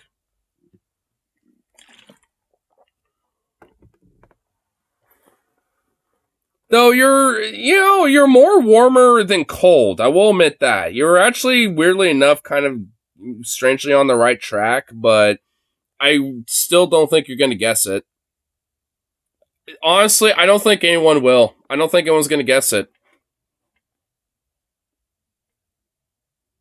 Thinking. Yeah, I'll give it a moment. I'm not going to say it yet. I am really tempted to because it really is shocking. I'm not kidding. It really is. Because it surprised me. But, I mean, yeah, I'll give it a minute. Witness 3 on the end. Do I want to give hints? You know what? Yeah, actually, I guess it would help. The political commentary sphere. I'll say this much. Used to be a pretty big political commentary on mainstream media. I'm being vague with it, but I'll leave it at that. Though it does help narrow it down, though, so... And there are a lot of names. There are still a lot of names that you can go through with the roster, but I'm still saying... Oh, shit! Oh, no, Mitchell, you're wrong, but no, Mornack's got it. Oh, fuck. Yeah, Glenn Beck, dude, yeah. Glenn Beck owns it, dude. He is the owner of the original Darth Vader helmet from Star Wars A New Hope. Mornack's actually got it. Yeah, I learned that today. Like on the 6-hour gauntlet that DFF did earlier today, like TJ kind of randomly mentioned that, and I was like, what? Really? I looked it up, and yeah, he does. Is the number one has-been news commentator. And also, weirdly enough, for a short period of time, was the number one news commentator. Like, he was like Tucker Carlson before Tucker Carlson. Like, he was rivaling Bill O'Reilly back in the day, dude. Like, he was like the top dog on Fox News for a period of time. His fall from grace is epic. He's not worthy. I know, dude. Dude, his fall from grace is so sad. And the only reason why I got brought up is because with their Roseanne Barr, Andrew Tate, Rob Schneider gauntlet, the only reason why I got brought up is because Rob Schneider was on Glenn Beck's show. That's the only reason why that random, unfortunate factoid was, presented into my ether, because, that was the context. This chalkboard stick had people glued to Fox. Dude, honestly, in a weird way, I kind of loved it. I kind of love that. Dude, I mean, that it was such a thing for his character, dude. I mean, he was like, the mainstream Fox News media version of Alex Jones, and I kind of loved it. That, I mean, it was like The Office with the dude with, the fucking spider web fucking, board of just look, man, it's all tied together, bro. It was just like that in a nutshell, and it was just so fucking awesome, man. I loved it. I mean, it was despicable in every way possible because he was just a conspiratorial freak, but, I mean, man, dude, did I love it. I mean, I still kind of loved it. I think in a way I kind of have a weird bias about it now at this point because, I mean, you know what? I want to test this. Is there, a YouTube video of, an old, Glenn Beck, segment or something? Because I want to, because I have a theory here. Is shit, such a clown/shit show circus that even Glenn Beck seems kind of tame from back in the day when he was on Fox in comparison to now? That's kind of my theory, so I'm gonna try to look up, let's see. Well, okay, a video from 14 years ago. It says February 3rd, 2009. That's all it says. But you know what? It doesn't matter the context. I mean, let's just see. This is an analysis. I mean, we don't really care about what he's really saying here. Let's play our new game. Okay, we've had the speaker off for too long, and now I just ear raped everybody. I apologize. I just ear raped everyone. Probably should have thought about this bastard. Okay, now it should. Okay, now no one should be ear raped. Time to play. Oh God, Jesus Christ! Okay, I guess we're still ear raping everyone. Fuck, I even ear raped myself now. That's the punishment I get. Fuck, I was not ready for that. Well, torture aside, Jesus. Tell me where in the world are Charlie Rangel's critics. Okay, I think we found one. What the fuck was that? Here's what every American needs to know on Charlie Rangel. A man who oversees... Holy fuck, dude. Glenn Beck, whoa. Dude, Glenn Beck looks totally different. I forgot this is what he looked like back in the day. And I was just getting into middle school. I was just starting middle school. Like when this motherfucker was on air, dude. He's the IRS and writes our nation's tax laws. Isn't paying some of those taxes. And that's not all. House Ways and Means Committee Chairman Rangel is under investigation. I try to say that with a straight face. By the House Ethics Committee, I try to say that one with a straight face as well, for fundraising activities and possible... So far, yeah. He's so way more fucking tame in comparison. You know what? I just kind of want to skip around. Oh shit. Okay, he has this guy on here. Or some dude on. I'm just gonna skip. I'm skipping ahead. This is like a 5-minute video. We're not watching this whole thing. Well, I guess skip right here. Oh my God, Jesus Christ! Look at this guy. Oh no, who is this dude? Okay. I think every voter ought to be thinking about that. Do I have a clue who these people are? Well, Glenn Beck, well, he used to be like one of like the big Fox News commentators from back in the day in the late 2000s and shit, in like the early 2010s to somewhat of a degree. And yes, also I envy you, by the way. Like between Bill O'Reilly and Glenn Beck, like they were like the biggest like, you know, Fox commentators, you know, back in the day.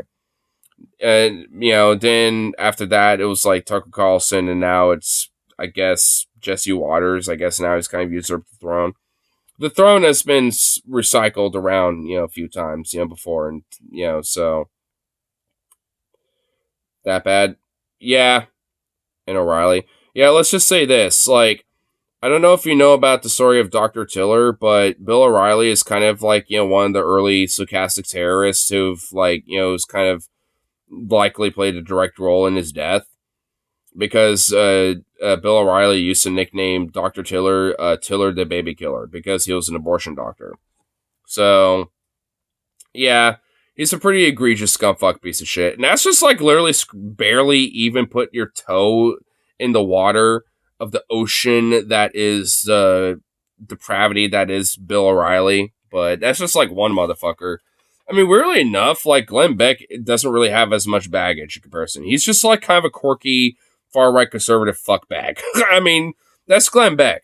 Bill O'Reilly is like a legit, like an egregious scumbag piece of shit. So, I mean, you know, but like I said, we're just kind of seeing how like unhinged like Glenn Beck is in comparison to like today with the unhinged Republicans in America, you know, nowadays. Because, I mean, so far it seems legit very fucking tame now. Here's the thing. America, I was thinking, I haven't even seen these facts yet. They've been working on them all afternoon. You know, honestly, I'm feeling like this video probably doesn't even truly properly represent, you know, like, we need one where he has, like, the goddamn fucking, like, you know, whiteboard and shit, dude. We need, oh, here we go. Yep, we got the whiteboard here. This is the whiteboard. We got a whiteboard.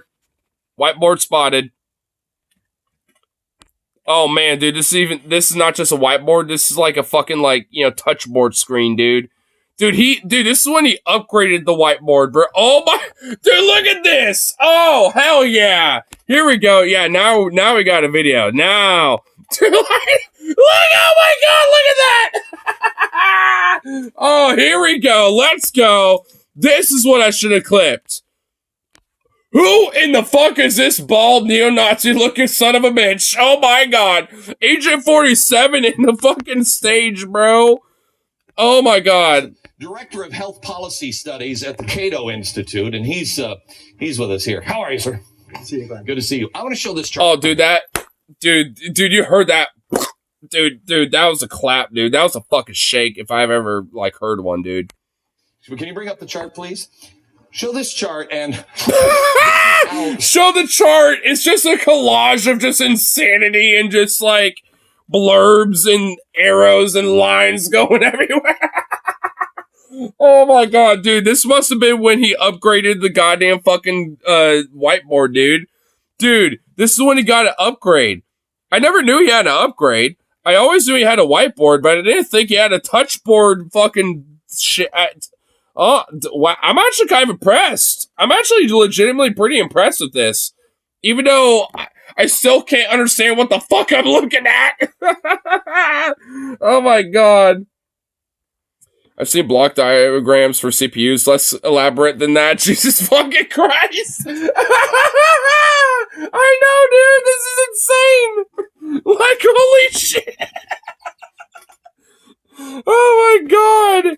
Oh, dude. Oh, man. You know, oh, dude. Oh, my God. Am I having nostalgia for this right now?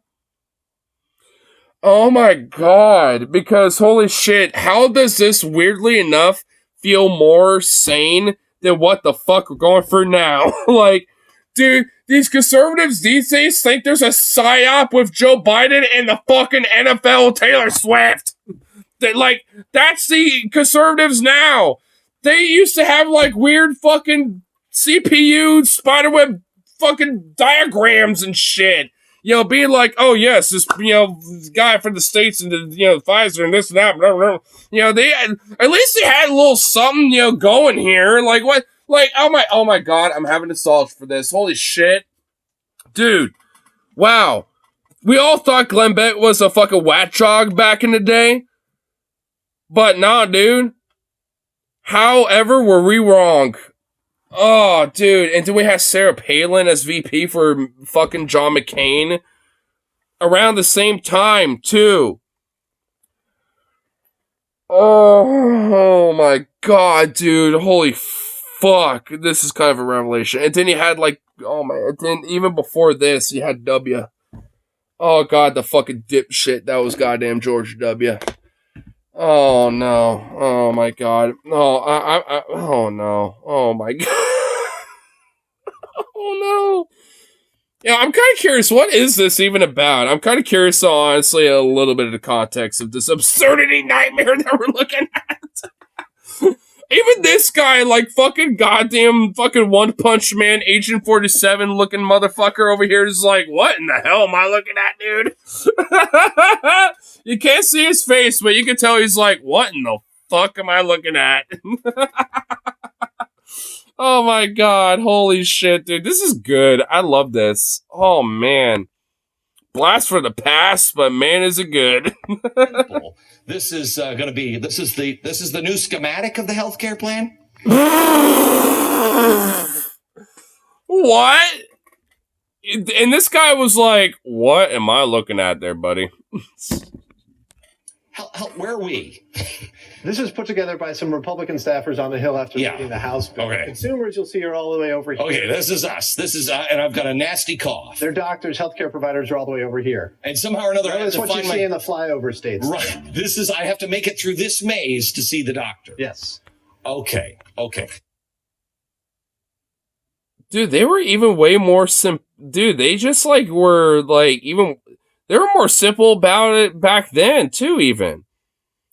Instead of trying to, like, create, like, some crazy, cockamamie, like, insane scheme around it, like, they were just like, oh, yeah, we just, like, go over this and blah, blah, blah. So, yeah, we're here, you know, problems over here. You know, we'll worry about this later. But anyway, you know, here, this is what you need to worry about. Like, I mean, like, even with the conspiracies back then, they were just, like, very, like, simplistic and just, like, to the point with it. I mean, they didn't, like, create some weird, elaborate bullshit, detailed, fucking cockamamie nonsense. They're just like, You know, to the point, like, man, dude, even back then, dude, they were better about this in a weird way. Because you know that, like, people on TV would be like, oh, yeah, see, you know, when it comes to some of that, like, you know, like, because, you know, like, every other boomer chucklefuck, you know, on the Facebook forums and stuff will, like, nitpick every little thing because all of them would be looking at little different details of that whole diagram. And obviously, I'm assuming that some of these other little bits and pieces are going to be explained. They're going to be like, oh, see, because of this and that, and blah, blah. It basically gives, the creativity and the cockamamie bullshit, to the reader or to the viewer, basically. They're not feeding it to them on a fucking, little applesauce spoon, like, here's the choo-choo. Like, they're not doing it like that. They were just like, they made them think about it. They made them create the fucking weird conspiracy. They were just like, they gave them the blunt details and the foundation, and they made them do the rest. I mean, like, man, dude. Wow. I mean, back then, we thought this motherfucker was crazy. Well, I don't know about this guy specifically. I mean, he looks like a fucking dork, though. But, I mean, but we thought Glenn Beck was nuts back then. And he looks sane in comparison to today. Oh my god. Oh man. Wow. There's a couple of things on here that I don't recognize as part of my healthcare. Here, this is the what? You mean like literally 99% of everything else on this fucking graph you have here, buddy? I mean, what? I can't even understand what the fuck I'm even looking at, dude. What's that weird, like a triangle, the fucking diamond, and all these other, like, what is all this supposed to represent? Like, what is going on? Oh my lord, I love it. Oh god, this is so beautiful. The Office of Civil Rights. He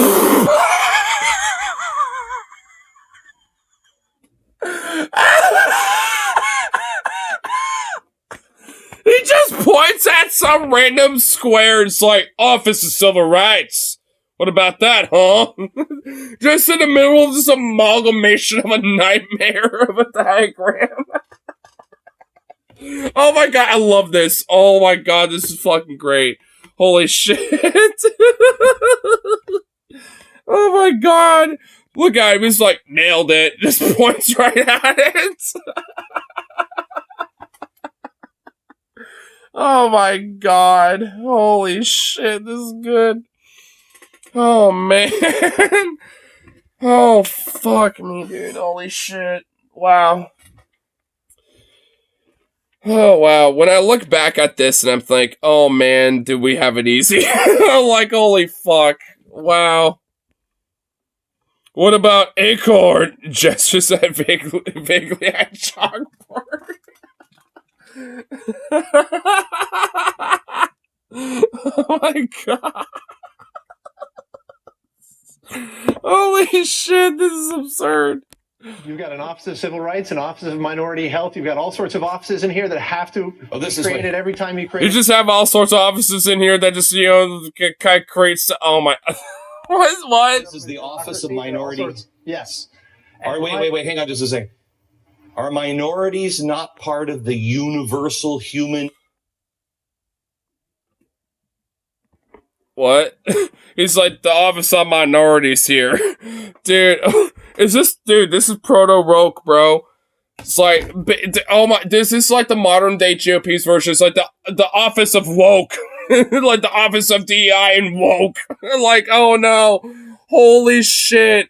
Oh wow, how times were so simple. Oh no. Oh my god, dude, this is like the proto-CRT, proto fucking DEI, like, dude, oh my god. The patterns, holy shit, like, the patterns of the absurdity of all this is, like, really strong, but weirdly enough, just, like, nowhere near as ridiculous.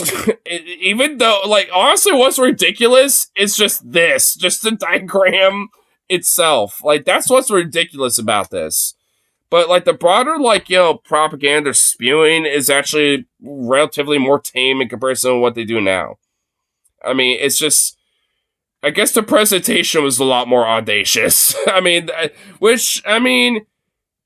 would say it's hard to top, but Marjorie Taylor Greene's really shown Hunter Biden's dick in front of Congress twice. So, I mean, I don't know. Like, it's kind of hard to beat that too. So, I don't know. Even this isn't really that audacious anymore. I mean, if it wasn't for that, I probably would say this is still pretty audacious. But, I mean, she still did that not once, but twice. So, I mean, you got that going on. It's like, oh no. I mean, the shit isn't really as audacious as it like what we once thought. It's like, man, what the fuck? Oh no. Thing, or do they get different sicknesses? This is what happens. This is what happens when government runs the show. You get a different little office for everybody. Okay, so we have. This is what happens when government gets in everything. You know, everything gets woke. You have an office of everything, and this. Oh no. Oh fuck, dude! It really just feels like it's the same pattern. You know, I think this really kind of should show. Like, dude, we should like have this like be shown to like some of these like lefty streamers and shit. Be like, notice the patterns of today versus back then. It might have in a lot of ways it was in different formats audacious as fuck. And, but like when it comes to the roots of what they're, spewing, it really isn't that much different. It, cause honestly what they're saying does feel like same shit, different day. It just feels less innocuous and honestly just like, oh, well, okay, man. Like at least in comparison to what we have now, it really just feels that way. Like, I mean, cause like I said, it really just feels aesthetically more audacious. That's what it feels like. You know what? I mean, considering just a very little Office of Civil Rights, the office. I mean, oh my god. I mean, we don't really hear too much more. I think, just our little 1 minute something and change analysis, and plus, with a little bit from the other clip. I mean, yeah, honestly, considering that Glenn Beck was like the major conspiratorial whack-a-mole freakazoid, back in the day, yeah, his shit was more tame back then in comparison to today. If he was like, in his prime, back then, today, he would just be seen as like a wannabe. He would just be like, you're just trying to be the wannabe. Get on our level, bitch. Like that's basically what a lot of them would be like.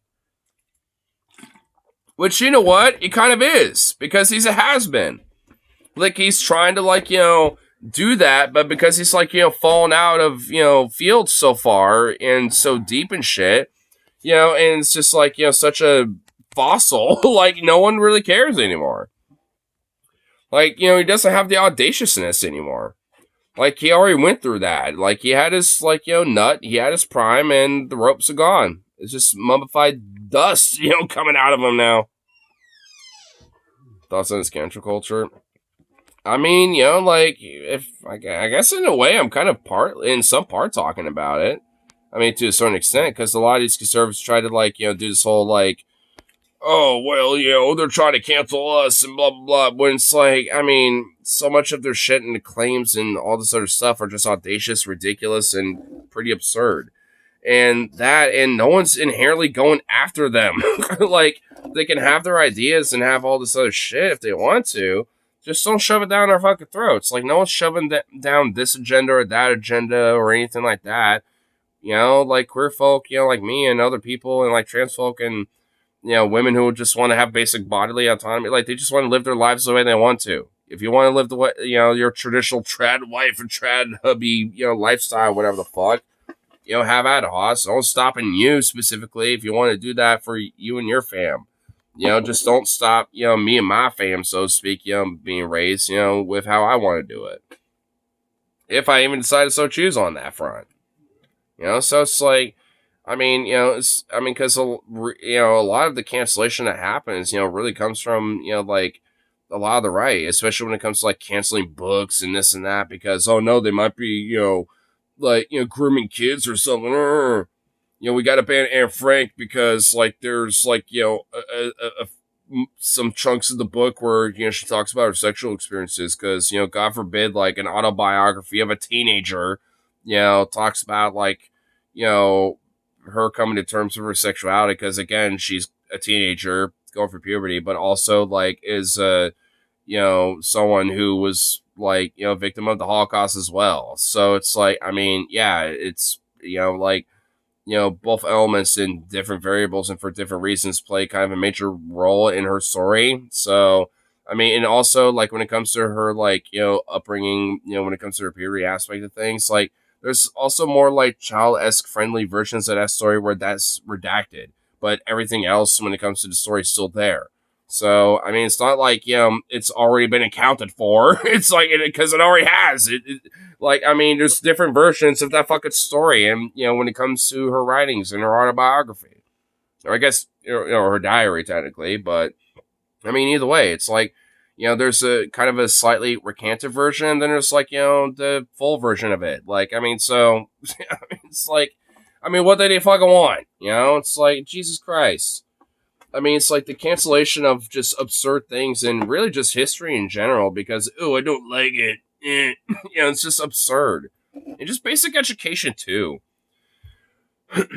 I mean, and honestly, lefties and progressives need to really make education a fucking priority because the assault on education is kind of fucking scary. At least to me.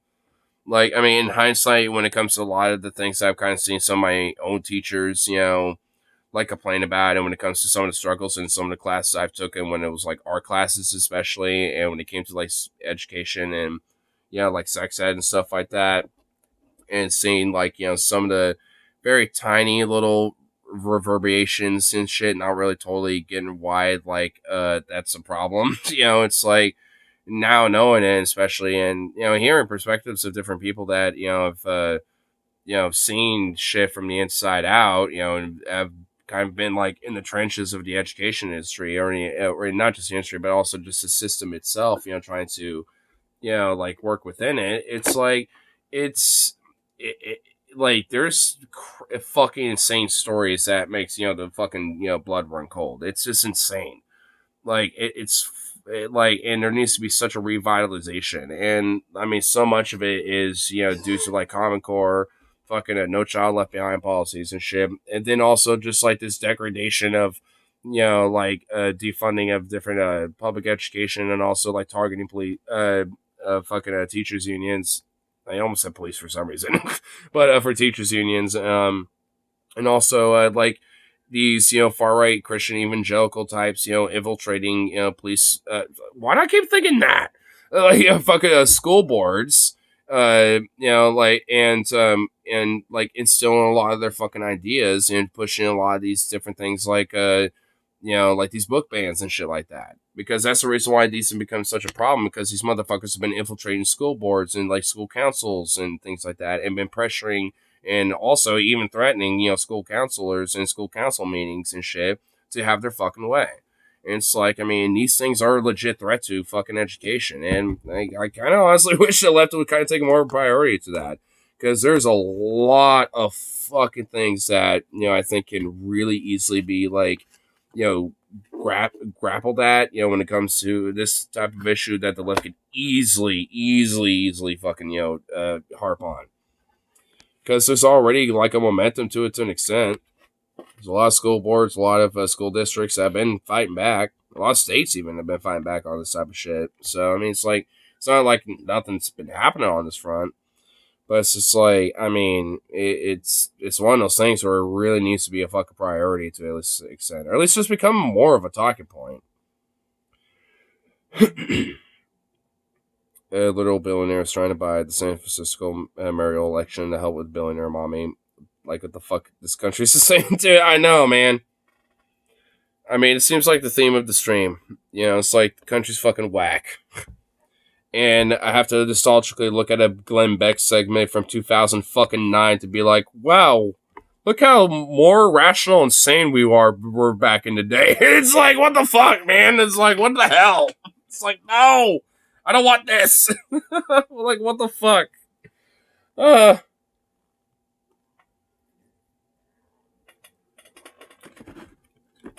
Just validates my position on Reconstruction. That's just my take on it.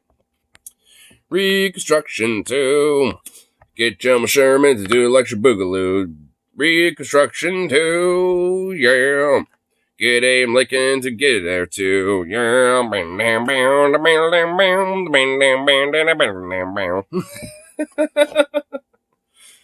my god. Get the soul of Abe and fucking Sherman on this ass, dude. I mean, because fucking hell. Like, good lord.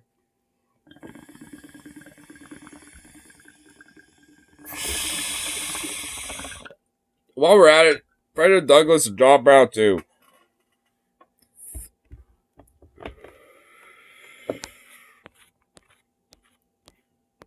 Because, Jesus Christ. And Harry Tubman. And who else? We'll just resurrect all of them from back in the day, dude. There's some motherfuckers back in the day we just need to resurrect. I mean, I could think of some other names, but they wouldn't necessarily be tied into the Reconstruction era necessarily. As long as we could continue to, like, beat the mummified corpse of Andrew Johnson. Fuck that guy.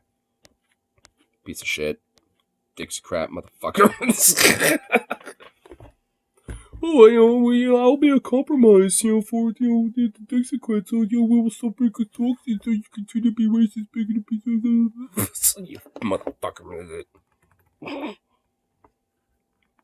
Thoughts, man, your thoughts? Well, honestly, I've had, like, my thoughts mentioned about that, like, in different streams past, but, I guess a TLDR version of it, like, like, I definitely want to see more of a globalized humanity where we all are, like, working together and, like, see, like, the abolition of, like, this strife and, like, borders and also the bullshit that we see and stuff. Because, like, I mean, we have, like, a lot of,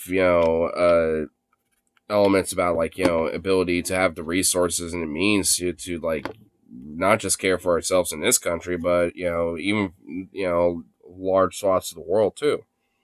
And it's like, and there's no fucking excuse for our country to not be able to take care of our own fellow man here at home, but also for other people around the world as well. There just isn't. Outside of just, like, capitalistic exploitation. I mean, really, not to be that fucking dead horse, essentially. Because that's definitely one that I critique all the fucking time.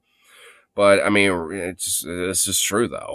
I mean, so it's like, it's one of those things where, like an advocacy towards that, is, what I want to see.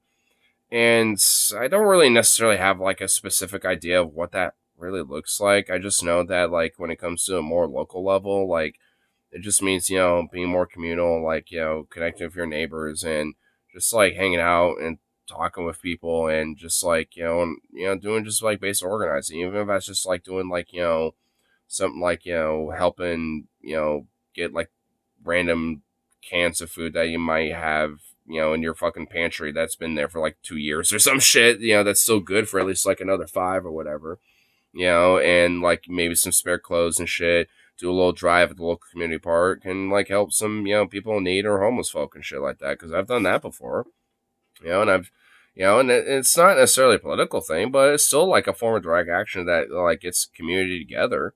It's just, like, little things like that. So it's like, that's what I want to like, see more of an advocacy of. And also just, people having more of a direct democratic control of, like, not just the workplaces, but, of their own communities and having, more of an ability to have a voice, and shit. Because, like, when I, especially not just for, my own country, but just also globally, I mean, I want to see an expansion of, people's own individual rights to be able to self-actualize and, maybe go seek opportunity where they fucking please, when it comes to, what their interest is, and when it comes to that type of things. Yeah, like, there's all sort. I mean, it's like I said, it's I'm trying to TLDR it, but it's kind of hard to TLDR it in a way. Because, I mean, I guess in a way, I suppose I did a minute ago. It's like when it came to, like, self-actualization, I just want to see, like, a society that broadly, especially, with, a progression, away from capitalism, seeing a sense of, like, humanity doing self-actualization, especially on a global level for each other. I mean, and, like, and I think that is possible. Like, I mean, behind some of my cynical attitude about, about the world in a way, like, I do have a very strong optimistic, perspective about where I want to, and I hope to, and I think, in a certain degree, the world can get to that point, and I want, but it's like, it's like, it just kind of takes, other people to also, like, kind of be proactive and things like that. And unfortunately, just like, I mean, at least here in America, it seems like people are so disfranchised, beaten, and conditioned to the point where it's like, oh, well, vote blue or vote red and this and that. And just like, and that's basically it. Even though there's a lot of this angst and energy being like, wanting like a alternative, from the fucking duopoly, so to speak. I mean, I don't know how it is in Australia. I'm assuming, maybe things are fairly similar. But I mean, it's like, I mean, at least that's kind of how the sentiment is here. And honestly, I mean, even with like some of the different little incremental progress that does happen from state, it's like it's one of those things that it takes a while. Unfortunately, it's kind of a slow burn thing. Even with like the rise of of labor and shit that's been happening in this country, especially like. I mean, it's something that's been kind of a slow burn type of thing, and it's, if anything, been just like slowly burning more and more. And there's certainly going to be a fulcrum point, and honestly, at some point, at least in my opinion, at least some point this year, like there's going to be a fucking fulcrum point, at least in this country, that is going to be pretty fucking serious. I don't know what it looks like. I mean, to be frank, at the end of the day, I mean, but it's going to be kind of gnarly. So I kind of, at least for me, I always try to advocate for preparing for the worst, but hope for the best. I mean, that's kind of like really what a lot of my philosophy is in a way. It's like, yeah, try to expect and prepare for the worst and try to, make the contingency for that, but, hope for the best and, continue to advocate for that, and if it doesn't end up being that way, then, well, just keep on doing it, because at least at that point you're trying, like, because at the very least, there's no fault at trying. It's like, and at least no one can take that away. Even if people are like, oh, well, it's like, if, it's like, well, what your advocacy is actually just giving your vote away to the other guy and this and that. And, oh, what you're doing is just going to still this, or you're still fascism. It's like, well, it's like, maybe what you're doing, the continuous reciprocal cycle, is some kind of problem. At least me trying something a little different, is, like, probably, actually got a little more teeth to it. And maybe at least, I'm trying to do something different that's at least, worth the fuck. I ain't, just sitting on my laurels or just giving my vote away or whatever the fuck. So I get, I mean, that's where I guess where the cynical aspect comes from, because it's like the same pattern, it ain't working anymore. Like that this fragmenting away. I mean, in a way, this probably might be the last lecture where that might potentially work, but even then, that's kind of a gamble. Shit at the fan. Yeah. Well, what I mean by shit at the fan, at least in this country, means by like, potential like political violence, from like elements of the right, or like economic, more broader economic instability, I mean, just whatever it might potentially be. I mean, that's kind of what I mean by that. Because it's kind of up in the air about like, what it might be, but either way, it's not exactly going to look pretty. Like the outcome of like what America's election at the end of this year, or what's going to look like, it just isn't going to, be smooth. That's essentially what I'm saying. It's not going to be smooth. That doesn't necessarily mean like, overt literal civil war type of shit, because I, one, don't want that, and two, don't think that isn't really going to outright happen, but there's definitely a lot of very hyper political tension, type of like feelings and shit, where, there might be like kind of a sense of like kind of like skirmishing, from some more radical elements of, politics and shit. And unfortunately, where I live is no stranger to things like that. I kind of live in a hotbed for things like that, because back in 2020, like there was a lot of far right Proud Boy, extremist types and shit, where they were not only hanging out around here, my own little neck of the woods, but also in Portland and shit too. And these motherfuckers, had guns, and shit, and they were pointing them at us and at me too directly and shit. Like these motherfuckers didn't give a fuck. So it's like, and they were there to, start shit, looking for any excuse to pull the trigger, essentially. Like, they were there specifically to start shit, fuck people up. And every time they showed up, they tried, and sometimes did, and sometimes got, fucking scurried off. But, I mean, so, unfortunately, Portland's kind of a hotbed for it. And last time they showed up, they, ran off with their tails tucked between their legs, because they were a bunch of bitches with it anyway. Like, because when the word got around that, they were going to show up, a lot of the counter protesters, anti-fascists, local Portlanders alike, etc., like they all showed up, and well before they were, and when the first few showed up initially, they were like, well, we're getting out of here. So they all relocated to an abandoned Kmart in East Portland across the river. And I'm just like, wow. Just the icing on a cake. The fucking lovely irony. Mwah. Just at an abandoned Kmart parking lot, dude. It's just like, wow. Lovely. Amazing. Amazing. So they haven't really been around since, but I know they're going to make a round two, though. Like, come 2024, once it starts leading up, they're probably going to start touching their toes a little bit as it leads up during the summer. And then they're probably going to make more of their presence known as the election comes around. Probably afterwards, at least. I'm sure, like, at least after the election, after November, they're probably going to make more of their presence known. But that's just my prediction with it. Because, like I said, I mean, the political tension is really at an all-time high, in comparison to... it's at least at minimal on par with the civil rights movement with political tension, because there was like Klansmen, and fucking like civil rights advocates like added with the streets, like they're cops sicking literal dogs on people and shit. Like there was the Chicago massacre that happened during the 60s where a bunch of like college kids got shot and killed by fucking police and shit. So it's like, I mean, honestly, we're at minimal. We're kind of at least on par with the political tension from that time. I mean, at least at minimal for sure. And it's probably not really going to get better. That doesn't mean that isn't a light at the end of the tunnel. At least that's what I personally believe. But I know, unfortunately, there's like a lot of other lefty, or at least progressive counterparts, like me or adjacent that, or here in the U.S. that really, don't feel the same way. And I just think, they, in some cases, I think there's just kind of like, buying into the fear-mongering with it. Because either way, like, whether it's Biden or Trump, because unfortunately that's just really going to be the outcome, one of those two, it's not going to be good. I mean, and it's just like, what flavor of fucked do you want? I mean, it's kind of essentially it's what I kind of feel like what the election is going to be. That's kind of where the whole like shit hits the fan, like kind of prepare for the worst but hope for the best thing comes into play. Because I kind of feel like we're going to have like another 4 to 5 years of just trying to rough it the fuck out and just do what we can. And, like when it comes to trying to like, just like harness the energy, make it out and all this other stuff, make sure we're good, and, try to get people together and all this other stuff. And then by 2028, like, hopefully fucking, like, the energy and like, there's like some sort of a momentum or something, is there to where something starts giving for the better.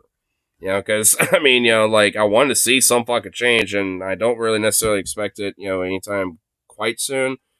Maybe midterms, like at the most optimistic aspect of things, because, I mean, I'm sure, during midterm levels afterwards, there will probably be a massive, like, swing, different, like, state and senatorial and local elections and shit as well.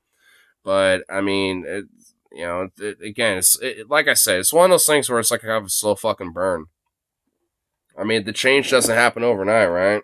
And sometimes you kind of have to go for a major rough patch to fucking, really get the broader positive change that you want to see, So it's like, and that's kind of what, no matter what, I think what we're going to have. It's just Trump or Biden, it's a rough patch. And, it's like, we just have to like, do what we can to try to fight to have that, that light, be as bright as possible at the end of this, what I'm saying? At least at the end of this rough patch. Because it doesn't have to be, a long rough patch. I mean, so it's one of those things where, like I said, despite a lot of my cynical, like, pessimism with it, I mean, I'm still optimistic about a lot of it. I just don't, hedge my bets strictly on like electoralism, because I think a part of, this problem is kind of really because of that to an extent. So, I mean, there needs to at least be more priority, some of these other aspects, especially when it comes to like, labor advocacy and, communal action, whether it's not even necessarily a political one, like, when it comes to like, helping out like, the, local community, like, or the homeless, when it comes to like what I was talking about from earlier, or, doing like food drives, whatever the fuck, just literally just these little things, even if it doesn't seem like it's, that big of a deal and all that type of shit, it's, one of those things at the end of the day where that shit matters way more than whatever, electoralism is. You sort of go for Joe. Well, yeah, that's fine. I mean, at the end of the day, it's just, because, it's like at the end of the day, like, I mean, when it comes to the rough patch, I mean, it's about like what's like the least rough patch, of road that you want to take. Do you want to take the one that has like some potholes, or do you want to take the one that has like spike strips every 5 feet? It's like, I'd rather take the one that has a bunch of potholes, not the one of spike strips every 5 feet, Yeah, so, like, I mean, it's more about, like, what rough patch you want to try to go through.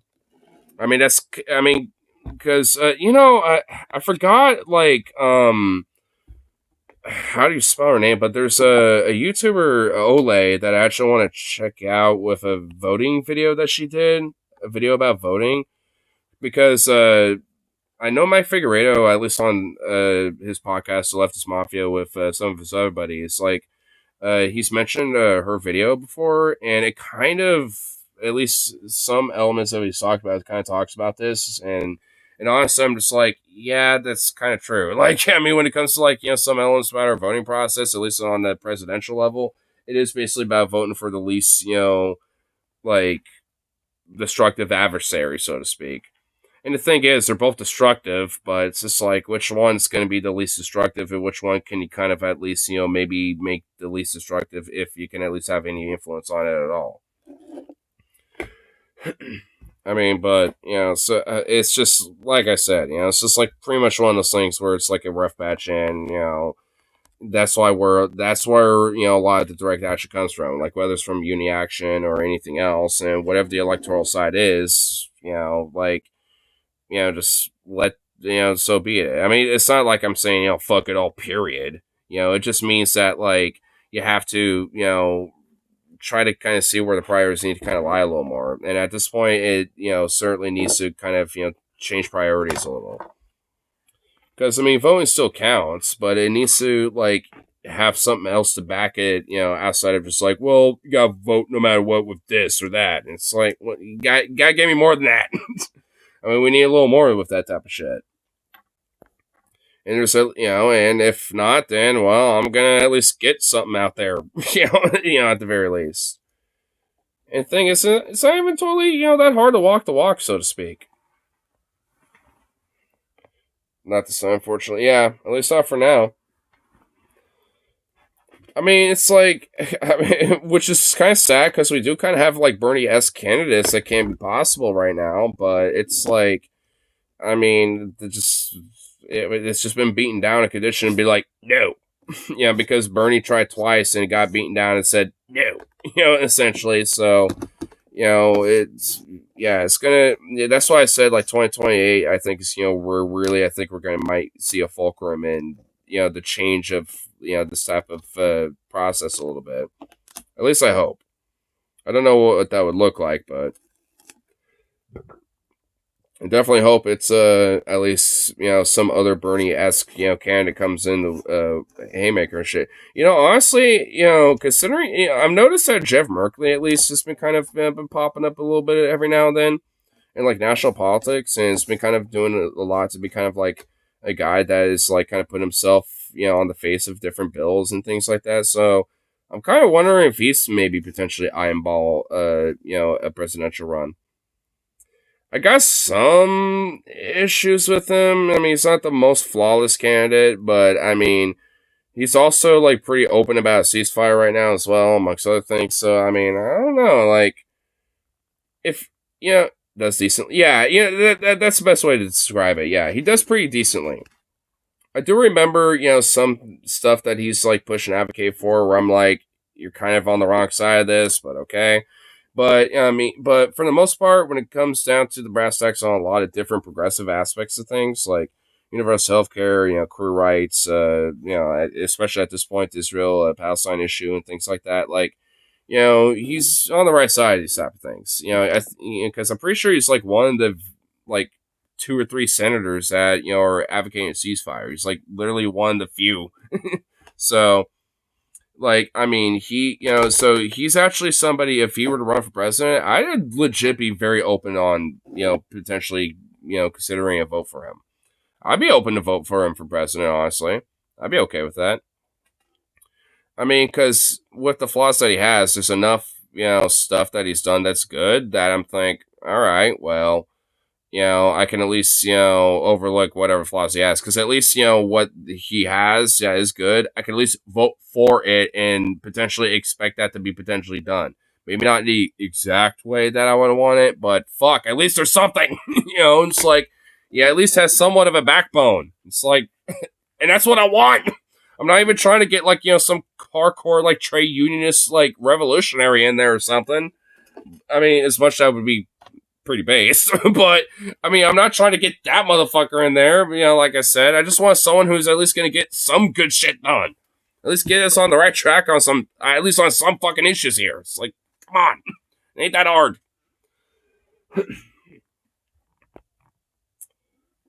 Pretty disappointed, Fetterman. Dude, that guy is pretty much like, I've left the Democratic Party. He's done his, like, I've left the left arc, basically. Fuck that guy. He's like a traitor's. He's like the, like this, like, current political cycles cinema, dude.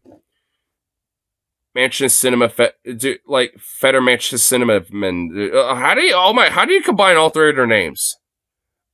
Hold on, I'm gonna actually think about this. All right, so we got Mansion Cinema, but how do we combine Fetterman in there?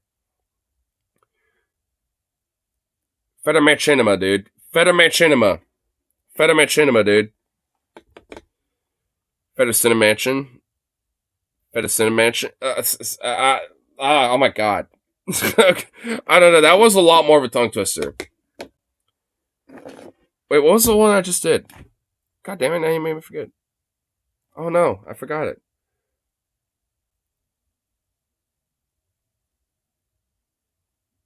Feta Match Cinema. Yeah, okay, Feta Match Cinema. Yeah. Jesus Christ, it had to make me think about it for a second. Dude, Feta Match Cinema, I think, I basically just replaced, the last two of what you did. But yeah. I mean, because honestly, that's why he's just morphed into that homunculus, dude. And honestly, I saw a clip, the most recent clip of him being a piece of shit on this whole, like, Palestinian issue and shit, where it's like there's a bunch of protesters outside of his house, and he decided to get on the roof and wave the fucking Israeli flag. Like, it's like, you're really legit being the biggest fucking rub it in your face scumfuck piece of turd, in the world right now. It's like, fuck you, dude. Like, honestly, fuck you more than Manchin, bro. Like, honestly, and that's saying something. It's like, fuck his ass. The one on the roof. Yeah, dude. It's like, what the it's like, man. It's like, you would think he would have at least some dignity and be like, at least shut the fuck up a little bit. There are, unironically, like, Republicans and conservatives who are not, like, as egregious as he is. Like, I mean, there are a lot of them that really are, for sure, but, I mean, there are at least some of them that are nowhere near as bad as he is. Like, I mean, he's literally pretty much the equivalent of, like, some right-wing conservative commentator on this issue. He's a piece of shit on this. It's like, fuck his ass, bro. And to think he was, like, some blue-collar, progressive, Union Jack bro or some shit. It's like, no. Should I step outside and have productive discussion with protesters? Or should I stand on the roof and potentially wave the Israeli flag? Decisions. I think I'm gonna be a total fucking prick and wave the flag around and be an asshole. It's like, what's next? Is he gonna stand on his roof and start literally, like, waving his dick and pissing, all over them? Being like, oh, I need to take a leak. Oh, God, fuck, I've been holding this one all day. Like, what, is he gonna do that next? Because I swear to God, he might as well be doing that, because he's essentially symbolically doing that to everybody. Motherfucker, dude. I'm like, what a piece of shit. You know what? I kind of want him to do that, because I'll be like, yo, how tiny that dick? How tiny is it, for how much of a schmuckball piece of shit you are, dude? It's like, come on. Show the world.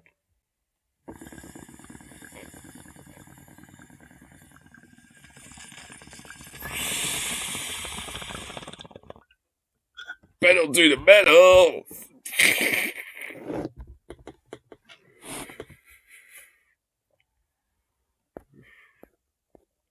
But you're a critical thinker here. If only there were more.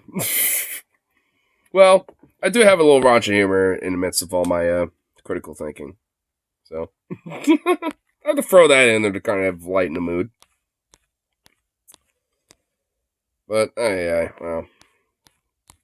It just, Fetterman, it really is just like a fucking turd, dude. Man, what really honestly angers me, I remember the Vosh video, too, even. Of him unironically drunk as all get out. Be like, our boyfriend, you know what, let's find that video. Because, like, dude, it is so legendary, and goddamn it, the energy of it today is sad. Where is it? Hold on, maybe if I put in this, it would help.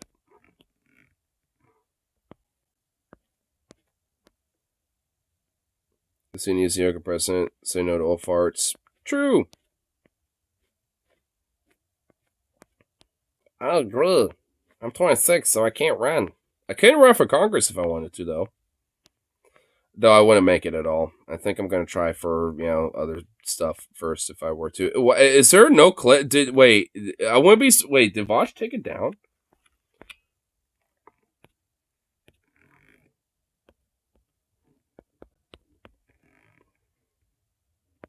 I think he did. I think he got so butthurt it's not there anymore. Because I'm a looking and I don't see it. Unless YouTube just isn't showing me that, I guess. Man, because, dude, his excitement was insane. You know what? I kind of felt the same way because, like, in comparison to Dr. Oz, like, I mean, he was, like, seen as, like, this pro-union dude, pretty pro-trans and all this other shit and blah, blah, blah, yada, yada, yada. And it's just, like, and there was kind of like, oh, well, he kind of has, like, this pro-Israeli kind of take a little bit, but it wasn't like, smugly rubbing it in everyone's face, like, condescending, like, ridiculous shit, because there was kind of, like, this benefit of a doubt mentality. But honestly, dude, like, this whole benefit of doubt shit that a lot of progressives, have with politicians, especially Democratic ones, that's out the window now. I mean, honestly, like, if there's, like, even a whiff of suspicion when it comes to certain issues, dude, there ain't no way, dude. Like, because honestly, moving forward, any candidate that's like, well, just kind of being softball-y about, like, certain issues, like the, Palestinian-Israeli issue going on or whatever, for example, it's like, no, strike one, you're out, fuck you. I don't trust you. Like, I don't trust you, I'm not having another Fetterman situation. Nope. Don't trust your ass. It's like, I mean, because, like, it's, fool me once, shame on you. Fool me twice, can't get fooled again. It's like, I mean, I ain't gonna fool my ass again.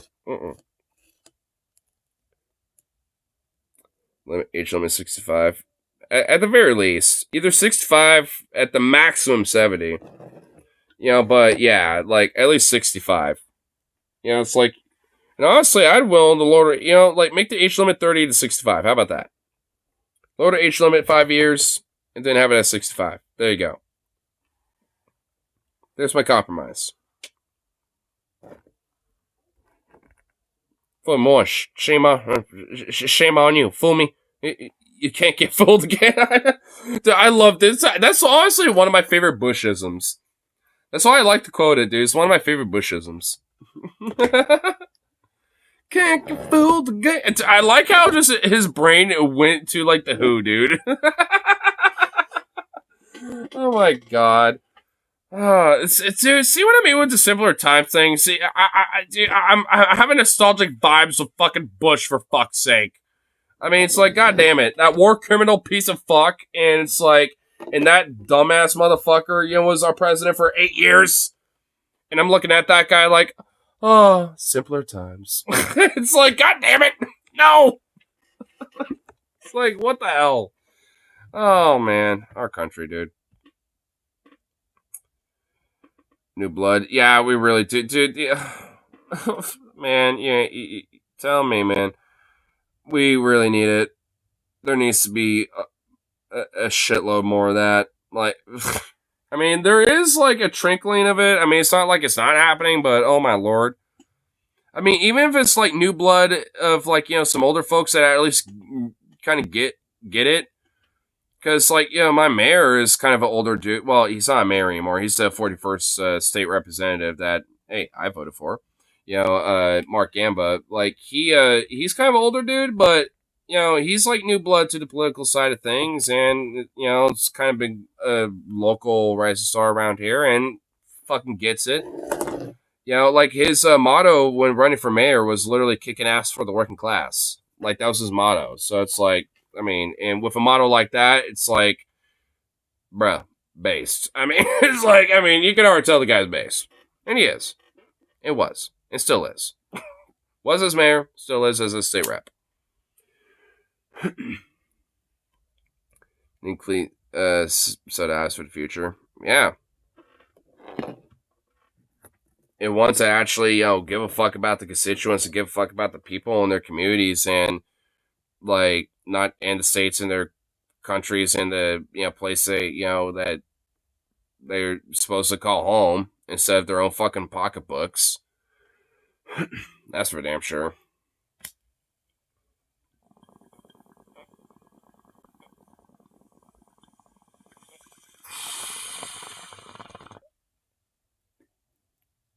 Because we need motherfuckers kicking ass for the working class.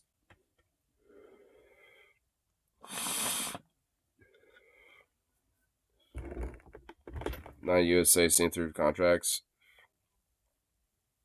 Yeah.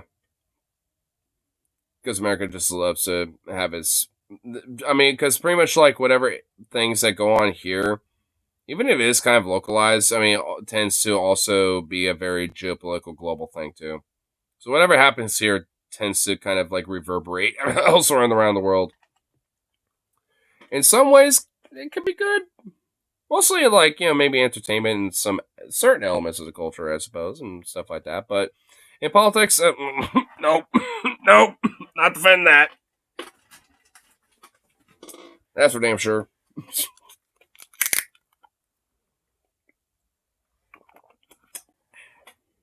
New jug of tea.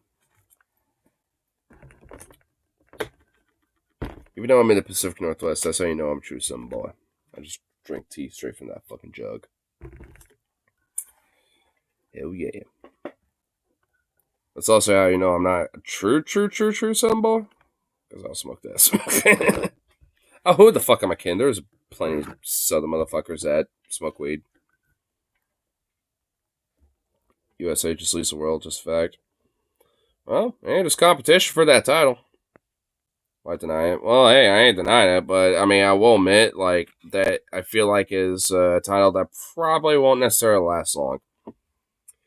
I mean, but I mean, at least, I mean, like, I wouldn't necessarily be, against keeping the title, I suppose, but I just rather actually have a genuine positive impact.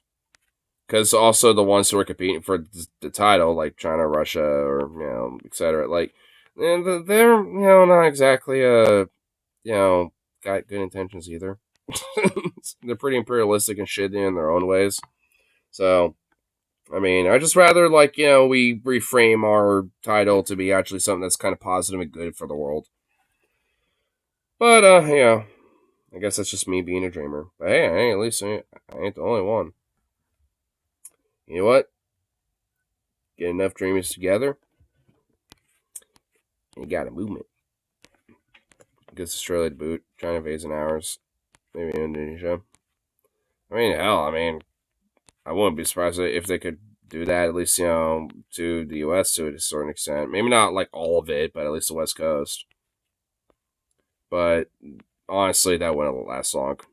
I mean, that's kind of the reason why China's not exactly very militaristic, and honestly, with their imperialism, it's a lot more economic in nature, and a lot of their militaristic expansion is more kind of, like, close to home, so to speak. That's why they're building a bunch of these islands, so they can kind of expand their home territory with the international sea treaty shit. They're using loopholes to kind of get away with things like that. So I mean, they kind of do their imperialism a little differently, but either way, like I said, it's all kind of relatively the same fucking idea.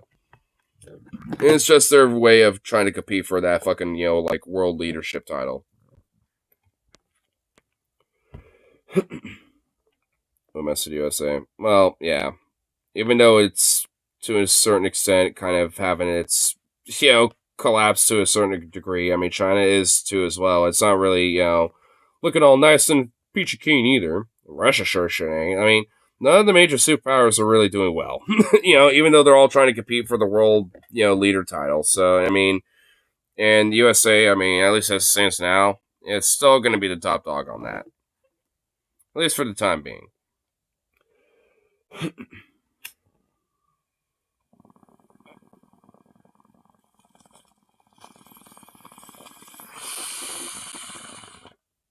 And even if it ain't, like the US, if anything, the European Union would probably be like, the one that will kind of rise up from that anyway. Because the US has kind of been back in the European Union, but they're also been kind of like getting a little bit more independent too, and have been to an extent, for a while anyway. So, I mean, it wouldn't necessarily be too surprised if like the EU actually really kind of becomes like the next like kind of like world leader, leadership role at least, so to speak, in comparison to the US. But I mean, that's kind of, I guess like kind of the more like futuristic, aspect of things, because I mean, it's more of a short-term futuristic element. I mean, either way, I think it all just kind of will eventually point towards like kind of a more like globalistic society anyway. Kind of where a little bit of my optimism, especially with like futurism, kind of plays a role a little bit.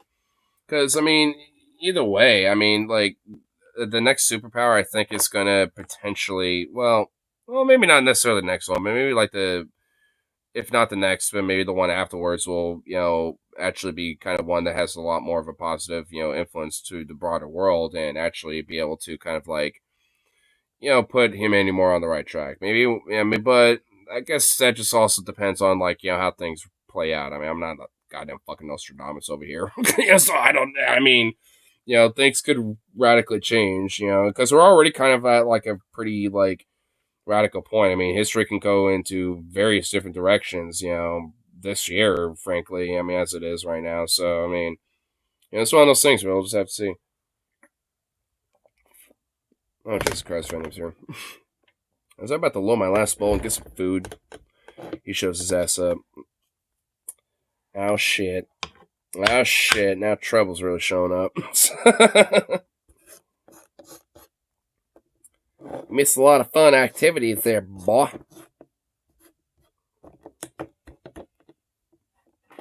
Oh my God, look at him. USA! USA! 40,000 more years? Jesus, good oh my lord. If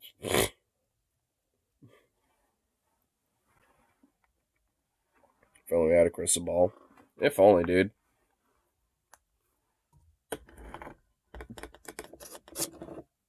Now, if like the one thing I would really love to have is like the ability to like traverse multiverses, dude. Because honestly, I would totally like fuck around and like check out other multiverses. If I found like the Utopia multiverse, I'd like come back and be like, yo, there's a way. There's a way, dude. There's an outlet. We just have to like, do these certain ways, and then I know that we will be able to, like do time travel, but we have to force this shit. I would totally sound like a maniac, in this timeline if that ended up being the case, but I don't even care. Then, it's like, and then I'll be like, all right, we just have to do these fucking things, and then, things will be right. You want to be Rick? Yeah, dude. Be fucking Pickle Rick, bro. Be a fucking Clausen pickle, dude.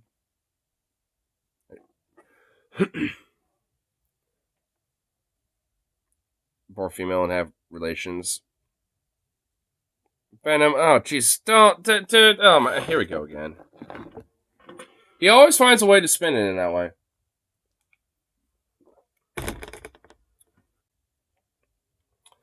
This meow. This, no.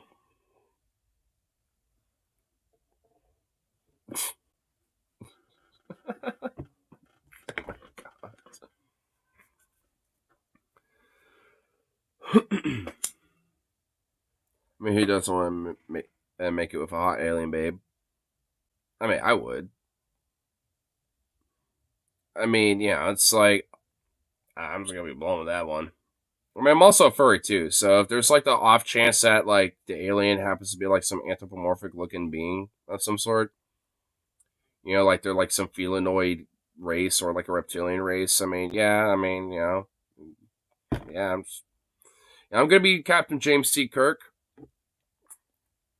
God finds a way. Or I guess life finds a way. Missaid the quote. But you get what I mean.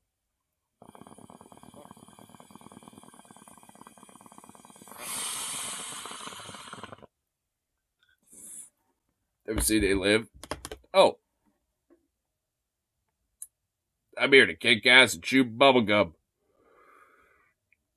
I'm all out of gum.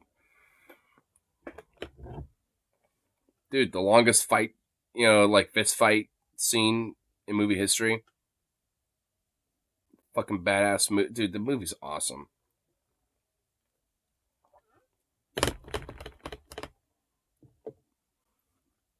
I've come here to chew bubblegum. The movie's fucking great, dude. That's the movie. Dude, the movie's great. I haven't seen it in a minute. I might honestly have to watch it. And and dude, like Roddy Piper, dude. Like Roddy Piper up in that bitch. It's like, dude, hell yeah, dude. It's also in Hell Comes to Frogtown. That movie, it's a little bit of a hidden gem, but that movie is fucking amazing, bro. That movie's awesome. Dude, Hell Comes to Frogtown. It's not on YouTube by chance. Because if it is, maybe we'll do a movie commentary. I know, unfortunately, damn it, I know we can't because it's on YouTube, but it's a buy or rent one. How much can I rent? How much for a rent? How much do I rent Arenos, this bitch? It doesn't even want to show me. Oh, wait, here we go. Okay, rent it for like, not even $4. How much do I buy it? $10 or $9? Frogtown's awesome. Oh my god, you know if Hell Comes to Frogtown? Oh my god. Based. Dude, that movie is just fucking amazing, dude. I love that movie.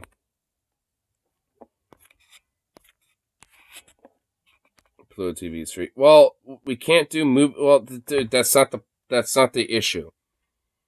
To do a movie commentary on YouTube, I basically have to straight up like find a public domain or at least, you know, full thing of that on YouTube. And also, even then, that's a fucking gamble. So, I mean, it's one of those things where like, that's the reason why I don't really do them anymore. I mean, I would if I could. Happy birthday, Rebel Scum. Dude, this birthday cake looks fucking amazing. Dude, that looks awesome.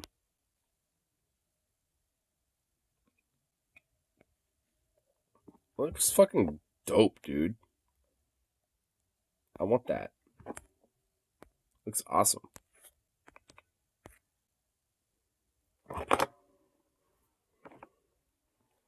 If that cake Godzilla trying to follow Japanese movies swing order 24/7. Nice. That's pretty dope. You wanna know what else is pretty dope? Me getting some food. Not my fault you were late, Venom. But at least you have like 4 hours of a contento to look back at.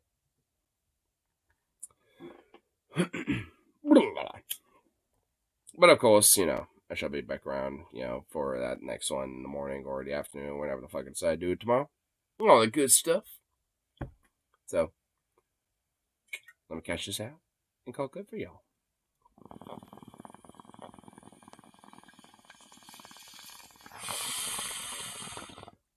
get some food, make a jerk off.